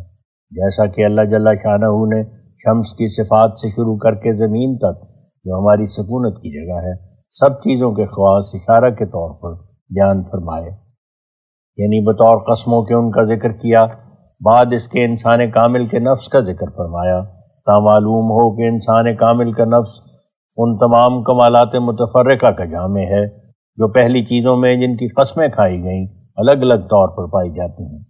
اور اگر یہ کہا جائے کہ خدائے تعالیٰ نے ان اپنی مخلوق چیزوں کی جو اس کے وجود کے مقابل پر بے بنیاد و ہیچ ہیں کیوں قسمیں کھائیں، تو اس کا جواب یہ ہے کہ تمام قرآن شریف میں یہ ایک عام عادت و سنت الہی ہے کہ وہ بعض نظری امور کے اثبات و احقاق کے لیے ایسے امور کا حوالہ دیتا ہے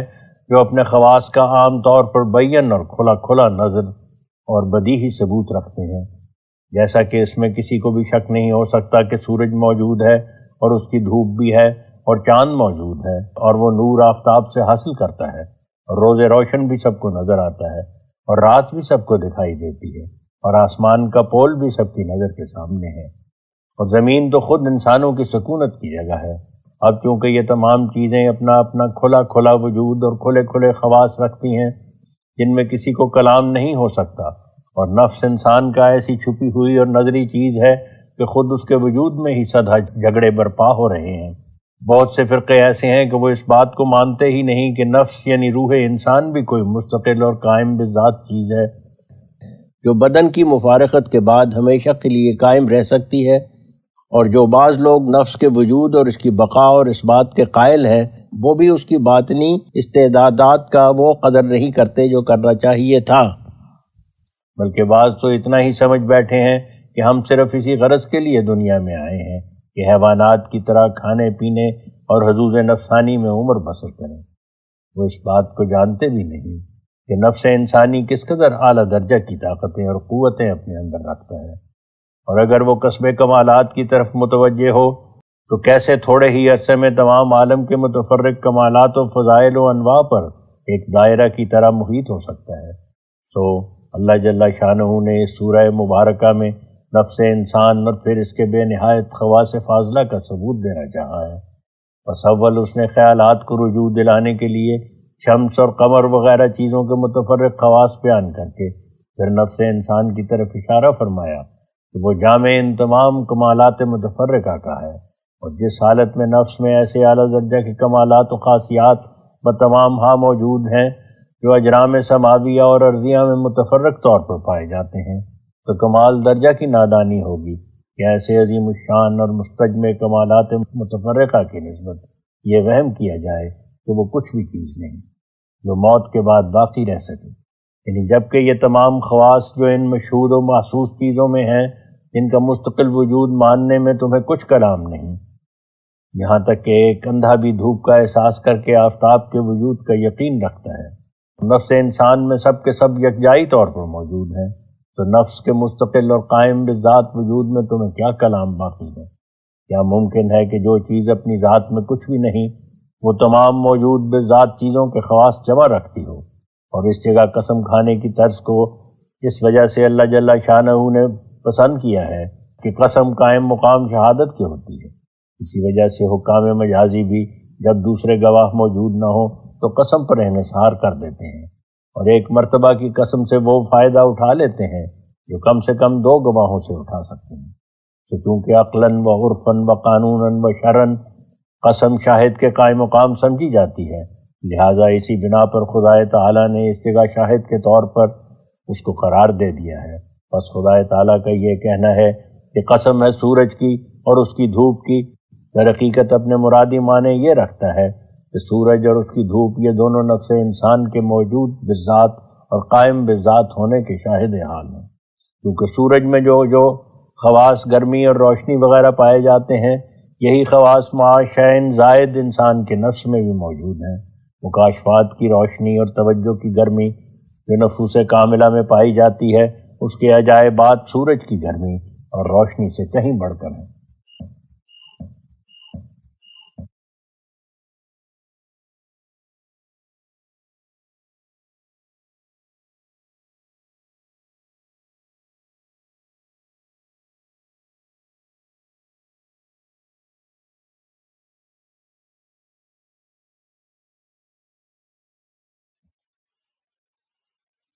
سو جب کہ سورج موجود بذات ہے تو جو خواص میں اس کا ہم مثل اور ہم پلہ ہے بلکہ اس سے بڑھ کر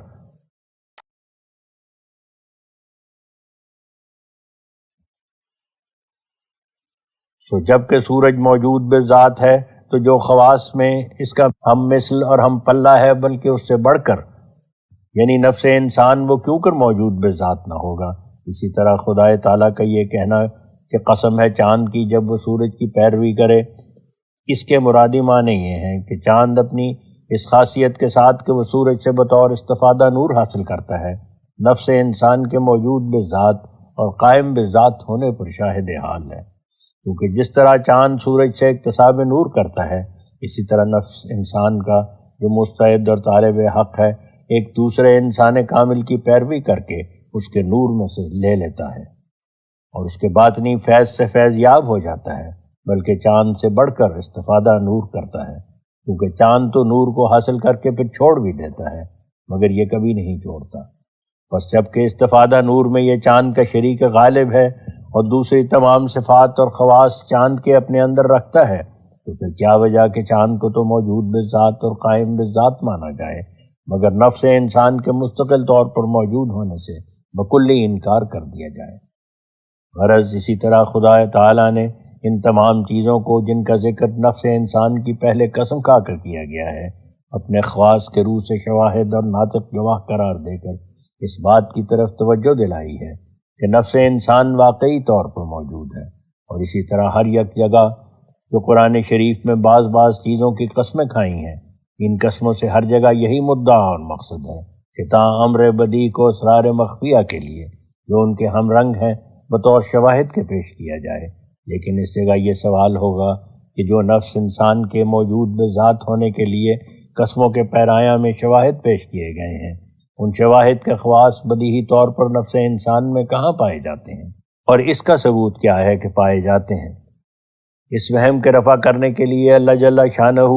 اس کے بعد فرماتا ہے فَأَلْهَمَهَا فُجُورَهَا وَتَقْوَاهَا قَدْ أَفْلَحَ مَنْ زَكَّاهَا وَقَدْ خَابَ مَنْ دَسَّاهَا، یعنی خدا تعالیٰ نے نفس انسان کو پیدا کر کے ظلمت اور نورانیت اور ویرانی اور سرسبزی کی دونوں راہیں اس کے لیے کھول دی ہیں۔ جو شخص ظلمت اور فجور یعنی بدکاری کی راہیں اختیار کرے تو اس کو ان راہوں میں ترقی کے کمال درجہ تک پہنچایا جاتا ہے، یہاں تک کہ اندھیری رات سے اس کی سخت مشابہت ہو جاتی ہے، اور بجز معصیت اور بدکاری اور پرظلمت خیالات کے اور کسی چیز میں اس کو مزہ نہیں آتا۔ ایسے ہی ہم صحبت اس کو اچھے معلوم ہوتے ہیں، اور ایسے ہی شغل اس کے جی کو خوش کرتے ہیں، اور اس کی بد طبیعت کے مناسب حال بدکاری کے الہامات اس کو ہوتے رہتے ہیں، یعنی ہر وقت بد چلنی اور بدماشی کے ہی خیالات اس کو سوچتے ہیں،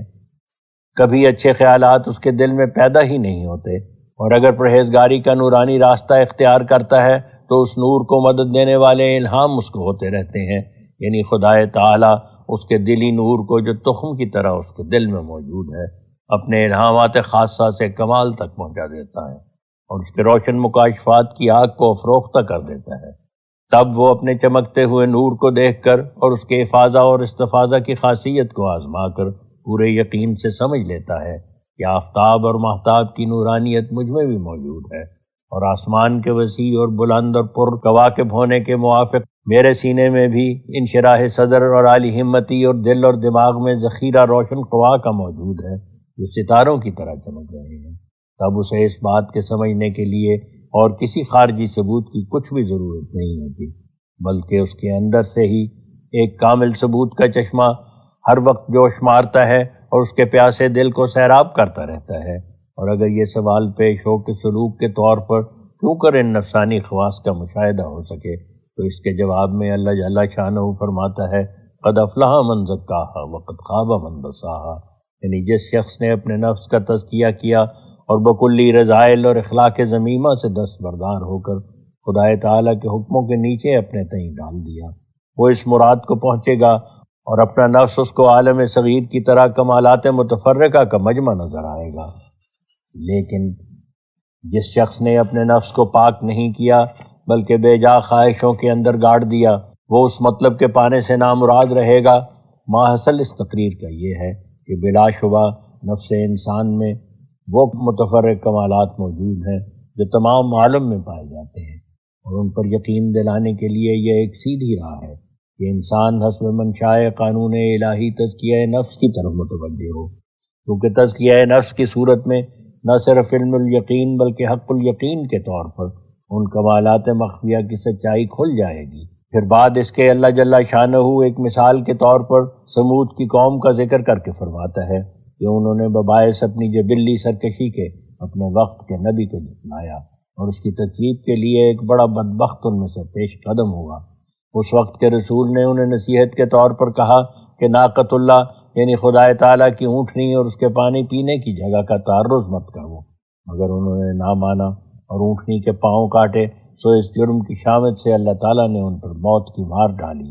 اور انہیں خاک سے ملا دیا۔ تو خدا تعالیٰ نے اس بات کی کچھ بھی پرواہ نہ کی کہ ان کے مرنے کے بعد ان کی بیوہ عورتوں اور یتیم بچوں اور بے کس عیال کا کیا حال ہوگا۔ یہ ایک نہایت لطیف مثال ہے جو خدا تعالیٰ نے انسان کے نفس کو ناقۃ اللہ سے مشابہت دینے کے لیے اس جگہ لکھی ہے۔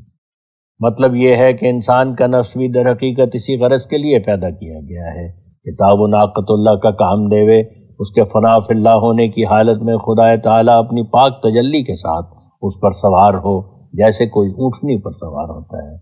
سو نفس پرست لوگوں کو جو حق سے منہ پھیر رہے ہیں، تحدید اور انذار کے طور پر فرمایا کہ تم لوگ بھی قوم سمود کی طرح ناقۃ اللہ کا سقیا، یعنی اس کے پانے پینے کی جگہ جو یاد الہی اور معارف الہی کا چشمہ ہے، جس پر اس ناکہ کی زندگی موقوف ہے، اس پر بند کر رہے ہو، اور نہ صرف بند بلکہ اس کے پیر کاٹنے کی فکر میں ہو تاکہ وہ خدا تعالیٰ کی راہوں پر چلنے سے بالکل رہ جائے۔ تو اگر تم اپنی خیر مانگتے ہو تو وہ زندگی کا پانی اس پر بند مت کرو، اور اپنی بے جا خواہشوں کے تیر و تبر سے اس کے پیر مت کاٹو۔ اگر تم ایسا کرو گے اور وہ ناقہ جو خدا تعالیٰ کی سواری کے لیے تم کو دی گئی ہے مجروح ہو کر مر جائے گی، تو تم بالکل نکمے اور خشک لکڑی کی طرح متصور ہو کر کاٹ دیے جاؤ گے اور پھر آگ میں ڈالے جاؤ گے، اور تمہارے مرنے کے بعد خدا تعالیٰ تمہارے پسماندوں پر ہرگز رحم نہیں کرے گا، بلکہ تمہاری معصیت اور بدکاری کا وبال ان کے بھی آگے آئے گا، اور نہ صرف تم اپنی شامت اعمال سے مرو گے بلکہ اپنے عیال و اطفال کو بھی اسی تباہی میں ڈالو گے۔ ان آیات بینات سے صاف صاف ثابت ہو گیا کہ خداوند کریم نے انسان کو سب مخلوقات سے بہتر اور افضل بنایا ہے، اور ملائک اور کواکب اور عناصر وغیرہ جو کچھ انسان میں اور خدا تعالیٰ میں بطور وسائط کے دخیل ہو کر کام کر رہے ہیں، وہ ان کا درمیانی واسطہ ہونا ان کی افضلیت پر دلالت نہیں کرتا، اور وہ اپنے درمیانی ہونے کی وجہ سے انسان کو کوئی عزت نہیں بخشتے، بلکہ خود ان کو عزت حاصل ہوتی ہے کہ وہ ایسی شریف مخلوق کی خدمت میں لگائے گئے ہیں۔ سو در حقیقت وہ تمام خادم ہیں نہ مخدوم، اور اس بارہ میں حضرت سعدی شیرازی رحمۃ اللہ نے کیا اچھا کہا ہے: ابر و باد و ماہ و خورشید و فلک تر کارند، تا تو نانے بکفاری و بغفلت نہ خوری، ای ہماز باہر تو سرگشتہ و فرما بردار،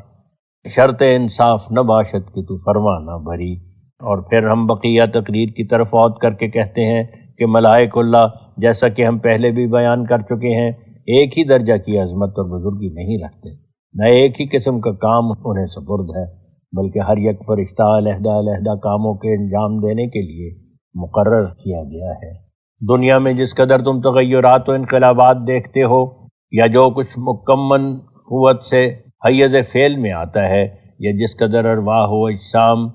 اپنے کمالات مطلوبہ تک پہنچتے ہیں، ان سب پر تاثیرات سماویہ کام کر رہی ہیں، اور کبھی ایک ہی فرشتہ مختلف طور کی استعدادوں پر مختلف طور کے اثر ڈالتا ہے۔ مثلا جبریل جو ایک عظیم الشان فرشتہ ہے اور آسمان کے ایک نہایت روشن نیر سے تعلق رکھتا ہے، اس کو کئی قسم کی خدمات سپرد ہیں، انہی خدمات کے موافق جو اس کے نیر سے لیے جاتے ہیں۔ سو وہ فرشتہ اگرچہ ہر یک ایسے شخص پر نازل ہوتا ہے جو وحی الہی سے مشرف کیا گیا ہو، نزول کی اصل کیفیت جو صرف اثر اندازی کے طور پر ہے نہ واقعی طور پر یاد رکھنی چاہیے، لیکن اس کے نزول کی تاثیرات کا دائرہ مختلف استعدادوں اور مختلف ظروف کے لحاظ سے چھوٹی چھوٹی یا بڑی بڑی شکلوں پر تقسیم ہو جاتا ہے۔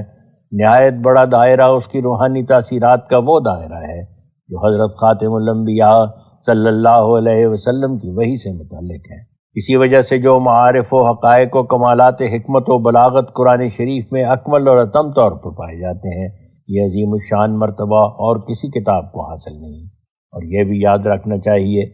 جیسا کہ پہلے بھی ہم اس کی طرف اشارہ کر چکے ہیں، کہ ہر یک فرشتہ کی تاثیر انسان کے نفس پر دو قسم کی ہوتی ہے۔ اول وہ تاثیر جو رحم میں ہونے کی حالت میں باذنہ تعالیٰ مختلف طور کے تخم پر مختلف طور کا اثر ڈالتی ہے، اور پھر دوسری وہ تاثیر ہے جو بعد تیاری وجود کے اس وجود کی مخفی استعدادوں کو اپنے کمالات ممکنہ تک پہنچانے کے لیے کام کرتی ہے۔ اس دوسری تاثیر کو جب وہ نبی یا کامل ولی کے متعلق کو وحی کے نام سے موسوم کیا جاتا ہے، اور یوں ہوتا ہے کہ جب ایک مستعد نفس اپنے نور ایمان اور نور محبت کے کمال سے مبدأ فیوز کے ساتھ دوستانہ تعلق پکڑ لیتا ہے، اور خدا تعالیٰ کی زندگی بخش محبت اس کی محبت پر پرتا و انداز ہو جاتی ہے، تو اس حد اور اس وقت تک جو کچھ انسان کو آگے قدم رکھنے کے لیے مقدور حاصل ہوتا ہے، یہ دراصل اس پنہانی تاثیر کا اثر ظاہر ہوتا ہے کہ خدا تعالیٰ کے فرشتہ نے انسان کے رحم میں ہونے کی حالت میں کی ہوتی ہے۔ پھر بعد اس کے جب انسان اس پہلی تاثیر کی کشش سے یہ مرتبہ حاصل کر لیتا ہے، تو پھر وہی فرشتہ سر نو اپنا اثر نور سے بھرا ہوا اس پر ڈالتا ہے، مگر یہ نہیں کہ اپنی طرف سے، بلکہ وہ درمیانی خادم ہونے کی وجہ سے اس نالی کی طرح جو ایک طرف سے پانی کو کھینچتی ہو اور دوسری طرف اس پانی کو پہنچا دیتی ہے، خدا تعالیٰ کا نور فیض اپنے اندر کھینچ لیتا ہے۔ پھر عین اس وقت میں کہ جب انسان بوجہ اقتران محبتین روح القدس کی نالی کے قریب اپنے تئیں رکھ دیتا ہے، مان اس نالی میں سے فیض وحی اس کے اندر گر جاتا ہے۔ یا یوں کہو کہ اس وقت جبریل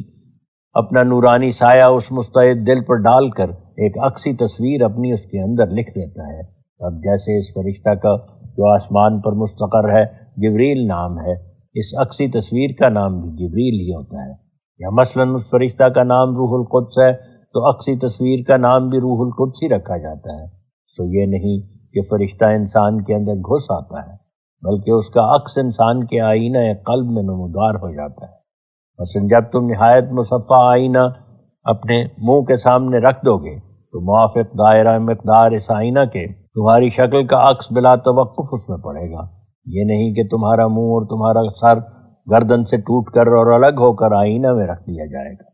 بلکہ اس جگہ رہے گا جو رہنا چاہیے، صرف اس کا عکس پڑے گا، اور عکس بھی ہر ایک جگہ ایک ہی مقدار پر نہیں پڑے گا، بلکہ جیسی جیسی وسعت آئینہ قلب کی ہوگی اسی مقدار کے موافق اثر پڑے گا۔ مثلا اگر تم اپنا چہرہ آرسی کے شیشہ میں دیکھنا چاہو کہ جو ایک چھوٹا سا شیشہ ایک قسم کی انگشتری میں لگا ہوا ہوتا ہے، تو اگرچہ اس میں بھی تمام چہرہ نظر آئے گا، مگر ہر یک عضو اپنی اصلی مقدار سے نہایت چھوٹا ہو کر نظر آئے گا۔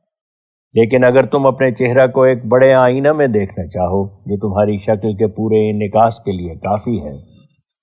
تو تمہارے تمام نقوش اور اعضاء چہرہ کے اپنی اصلی مقدار میں نظر آ جائیں گے۔ بس یہی مثال جبریل کی تاثیرات کی ہے۔ ادنا سے ادنا مرتبہ کے ولی پر بھی جبریل ہی تاثیر وحی کی ڈالتا ہے، اور حضرت خاتم الانبیاء صلی اللہ علیہ وسلم کے دل پر بھی وہی جبریل تاثیر وحی کی ڈالتا رہا ہے۔ لیکن ان دونوں وحیوں میں وہی فرق مذکورہ بالا آرسی کے شیشہ اور بڑے آئینہ کا ہے، یعنی اگرچہ بظاہر صورت جبریل وہی ہے اور اس کی تاثیرات بھی وہی، مگر ہر یک جگہ مادہ قابلہ ایک ہی وسعت اور صفائی کی حالت پر نہیں۔ اور یہ جو اس جگہ میں نے صفائی کا لفظ بھی لکھ دیا تو یہ اس بات کے اظہار کے لیے ہے کہ جبریلی تاثیرات کا اختلاف صرف کمیت کے ہی متعلق نہیں بلکہ کیفیت کے بھی متعلق ہے، یعنی صفائی قلب جو شرط انعکاس ہے تمام افراد ملہمین کے ایک ہی مرتبہ پر کبھی نہیں ہوتے۔ جیسے تم دیکھتے ہو کہ سارے آئینے ایک ہی درجہ کی صفائی ہرگز نہیں رکھتے۔ بعض آئینے ایسے اعلیٰ درجہ کے آبدار اور مصفہ ہوتے ہیں کہ پورے طور پر جیسا کہ چاہیے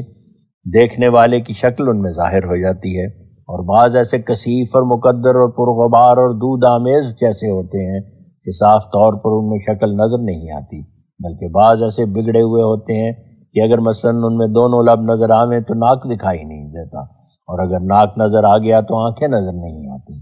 تو یہی حالت دلوں کے آئینہ کی ہے۔ جو نہایت درجہ کا مصفہ دل ہے اس میں مصفہ طور پر انعکاس ہوتا ہے، اور جو کسی قدر مقدر ہے اس میں اسی قدر مقدر دکھائی دیتا ہے، اور اکمل اور اتم طور پر یہ صفائی حضرت صلی اللہ علیہ وسلم کے دل کو حاصل ہے۔ ایسی صفائی کسی دوسرے دل کو ہرگز حاصل نہیں۔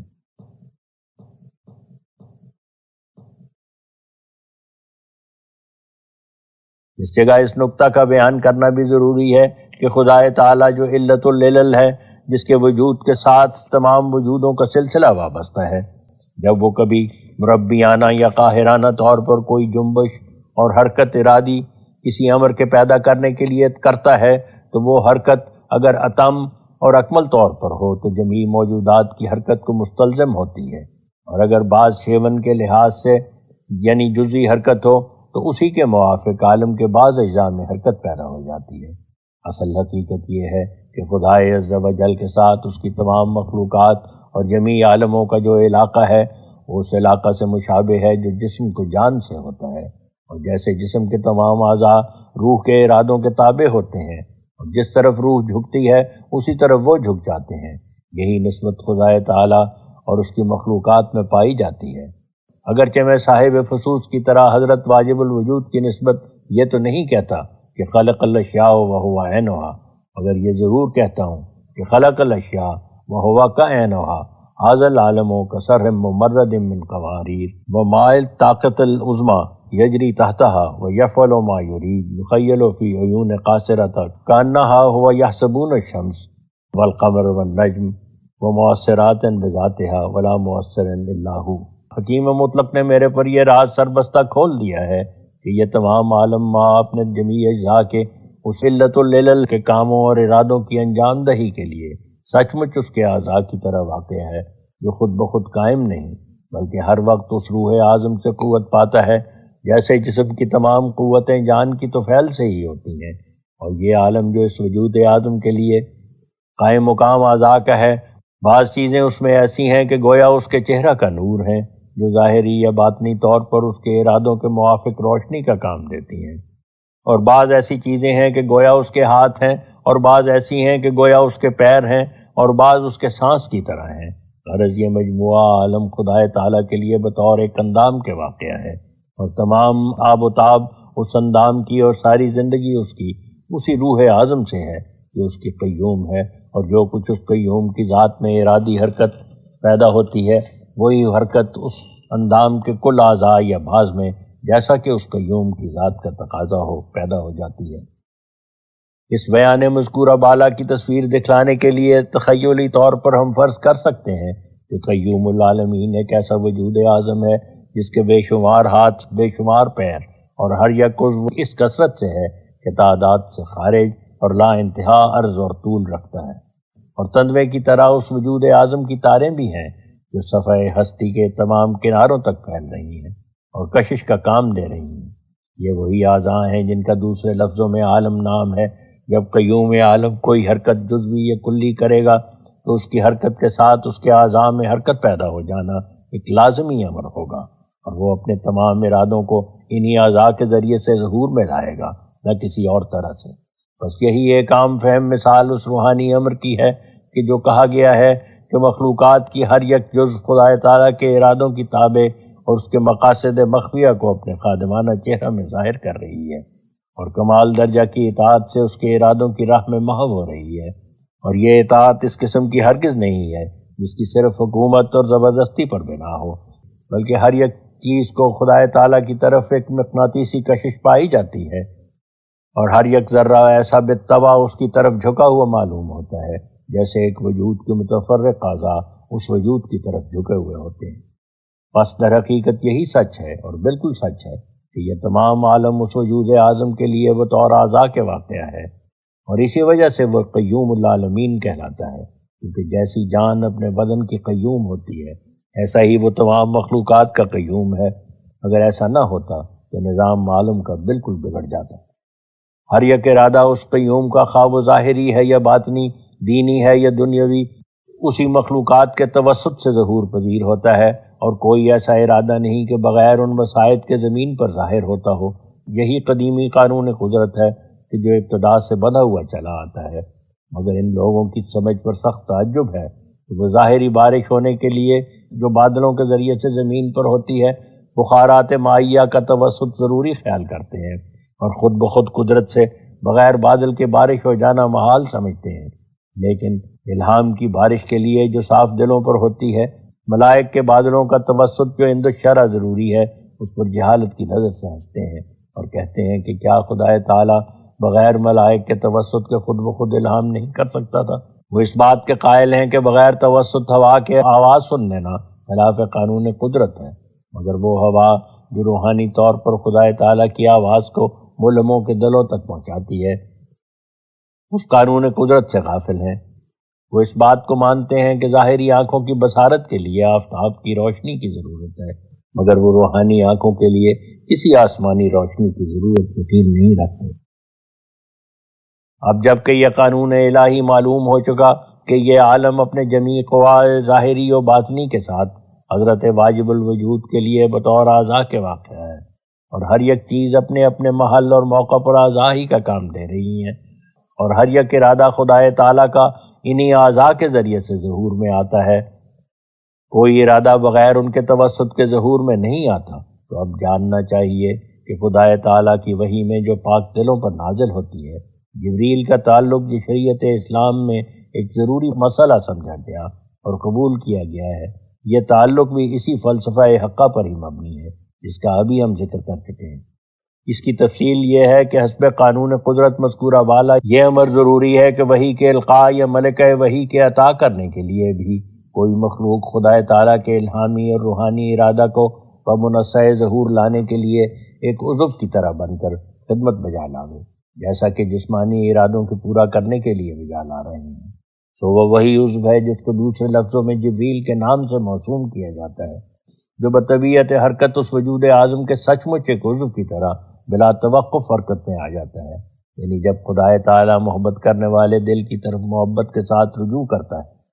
تو حسب قاعدہ مذکورہ بالا جس کا ابھی بیان ہو چکا ہے، جبریل کو بھی جو سانس کی ہوا یا آنکھ کے نور کی طرح خدا تعالیٰ سے نسبت رکھتا ہے اس طرف ساتھ ہی حرکت کرنی پڑتی ہے، یا یوں کہو کہ خدا تعالیٰ کی جنبش کے ساتھ ہی وہ بلا اختیار و بلا ارادہ اسی طور سے جنبش میں آ جاتا ہے کہ جیسا کہ اصل کی جنبش سے سایہ کا ہلنا طبی طور پر ضروری امر ہے۔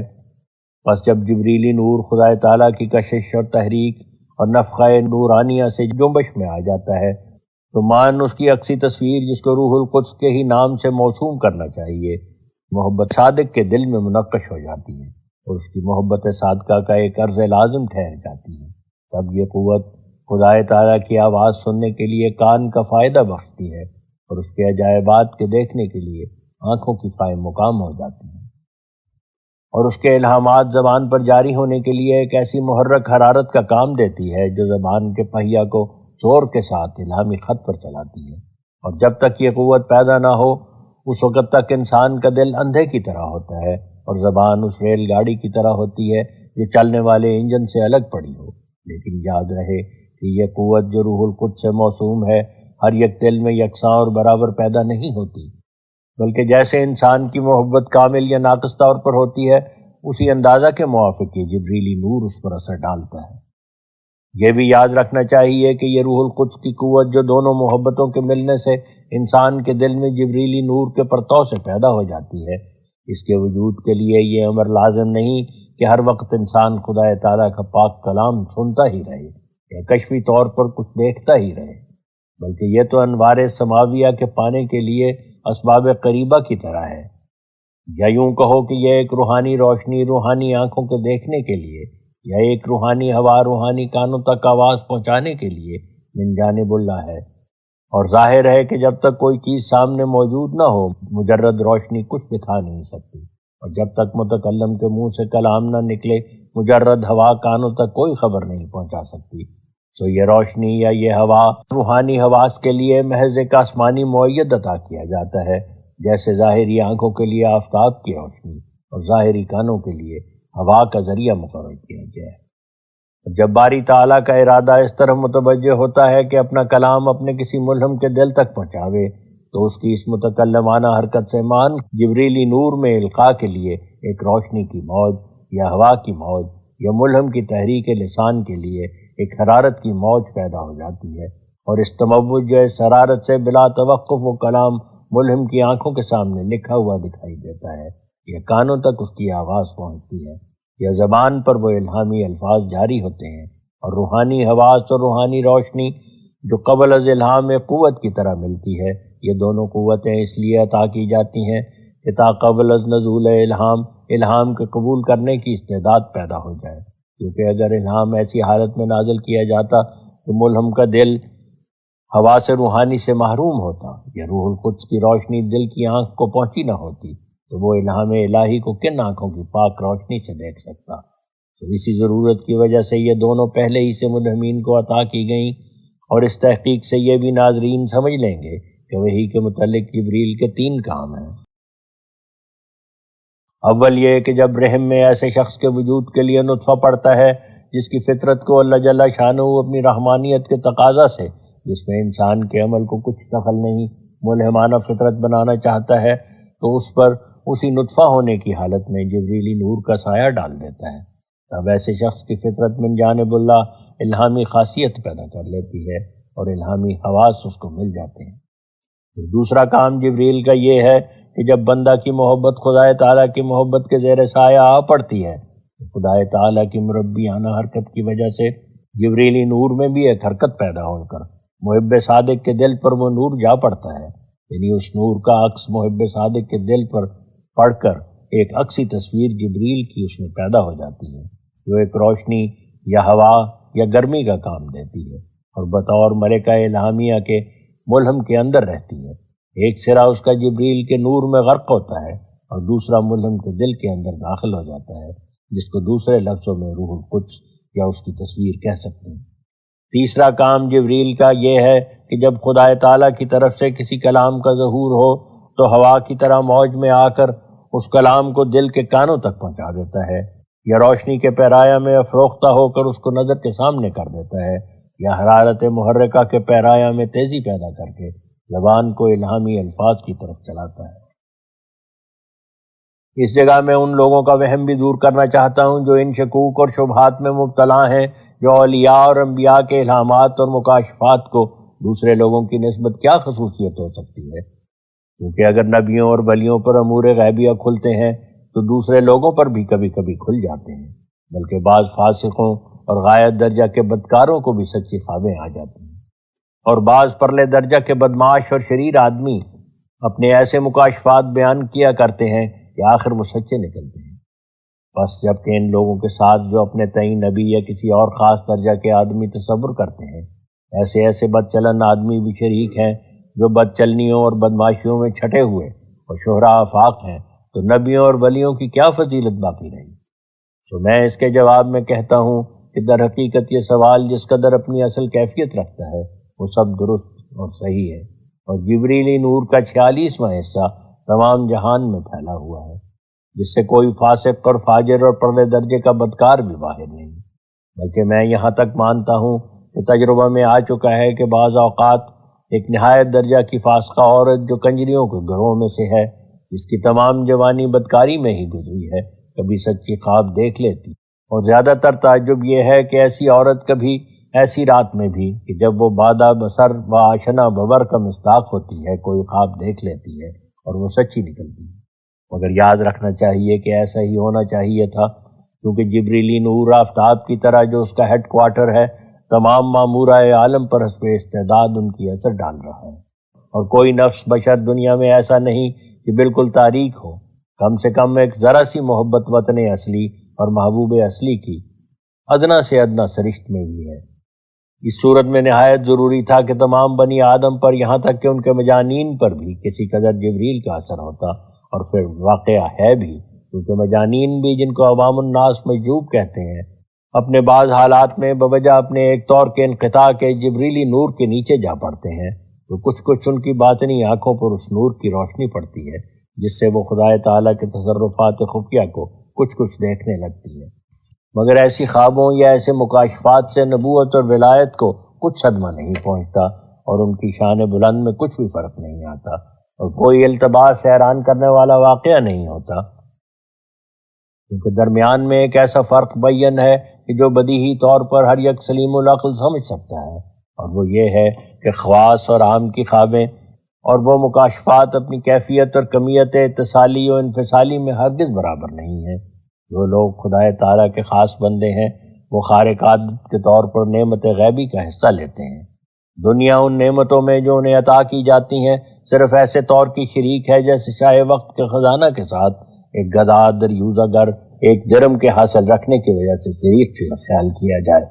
لیکن ظاہر ہے کہ اس ادنا مشارکت کی وجہ سے نہ بادشاہ کی شان میں کوئی شکست آ سکتی ہے اور نہ اس گدھا کی کچھ شان بڑھ سکتی ہے۔ اور اگر ذرا غور کر کے دیکھو تو یہ ذرہ مثال مشارکت ایک کرم شبتاب بھی، جس کو پٹ بیجنا یا جگنو بھی کہتے ہیں، آفتاب کے ساتھ رکھتا ہے، تو کیا وہ اس مشارکت کی وجہ سے آفتاب کی عزت میں سے کوئی حصہ لے سکتا ہے؟ تو جاننا چاہیے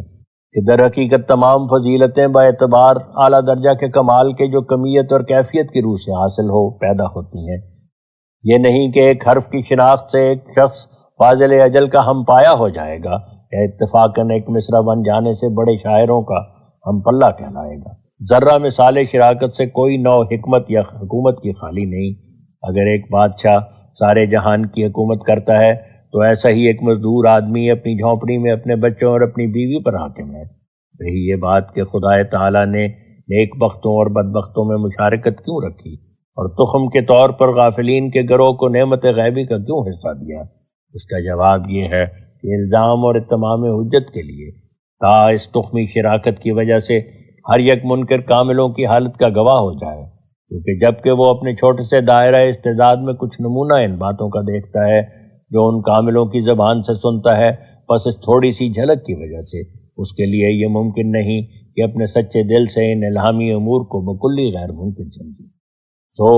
وہ اس روحانی خاصیت کا ایک ذرا سا نمونہ اپنے اندر رکھنے کی وجہ سے خدا تعالیٰ کے الزام کے نیچے ہے، جس کے روح سے بحالت انکار وہ پکڑا جائے گا، جیسا کہ آج کل کے عاریہ خیال کر رہے ہیں کہ خدا تعالیٰ نے چاروں ویدوں کو نازل کر کے پھر یک لخت ہمیشہ کے لیے الہامات کی صف کو لپیٹ دیا ہے، مگر خدا تعالیٰ کا قانون قدرت انہیں ملزم کرتا ہے، جبکہ وہ بچشم خود دیکھتے ہیں کہ یہ سلسلہ انکشافات غیبیہ کا اب تک جاری ہے، اور ان میں سے فاسق آدمی بھی کبھی کبھی سچی خوابیں دیکھ لیتے ہیں۔ اور ظاہر ہے کہ وہ خدا جس نے اپنا روحانی فیض نازل کرنے سے اس زمانہ کے فاسقوں اور دنیا پرستوں کو بھی محروم نہیں رکھا،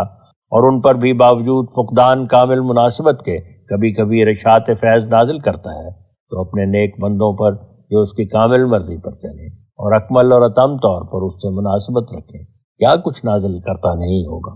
اور ایک بھید اس تخمی مشارکت میں یہ ہے کہ تا ہر یک شخص گو وہ کیسا ہی فاسق بدکار یا کافر خونخوار ہو، اس مشارکت پر غور کرنے سے سمجھ لے گے خدا تعالیٰ نے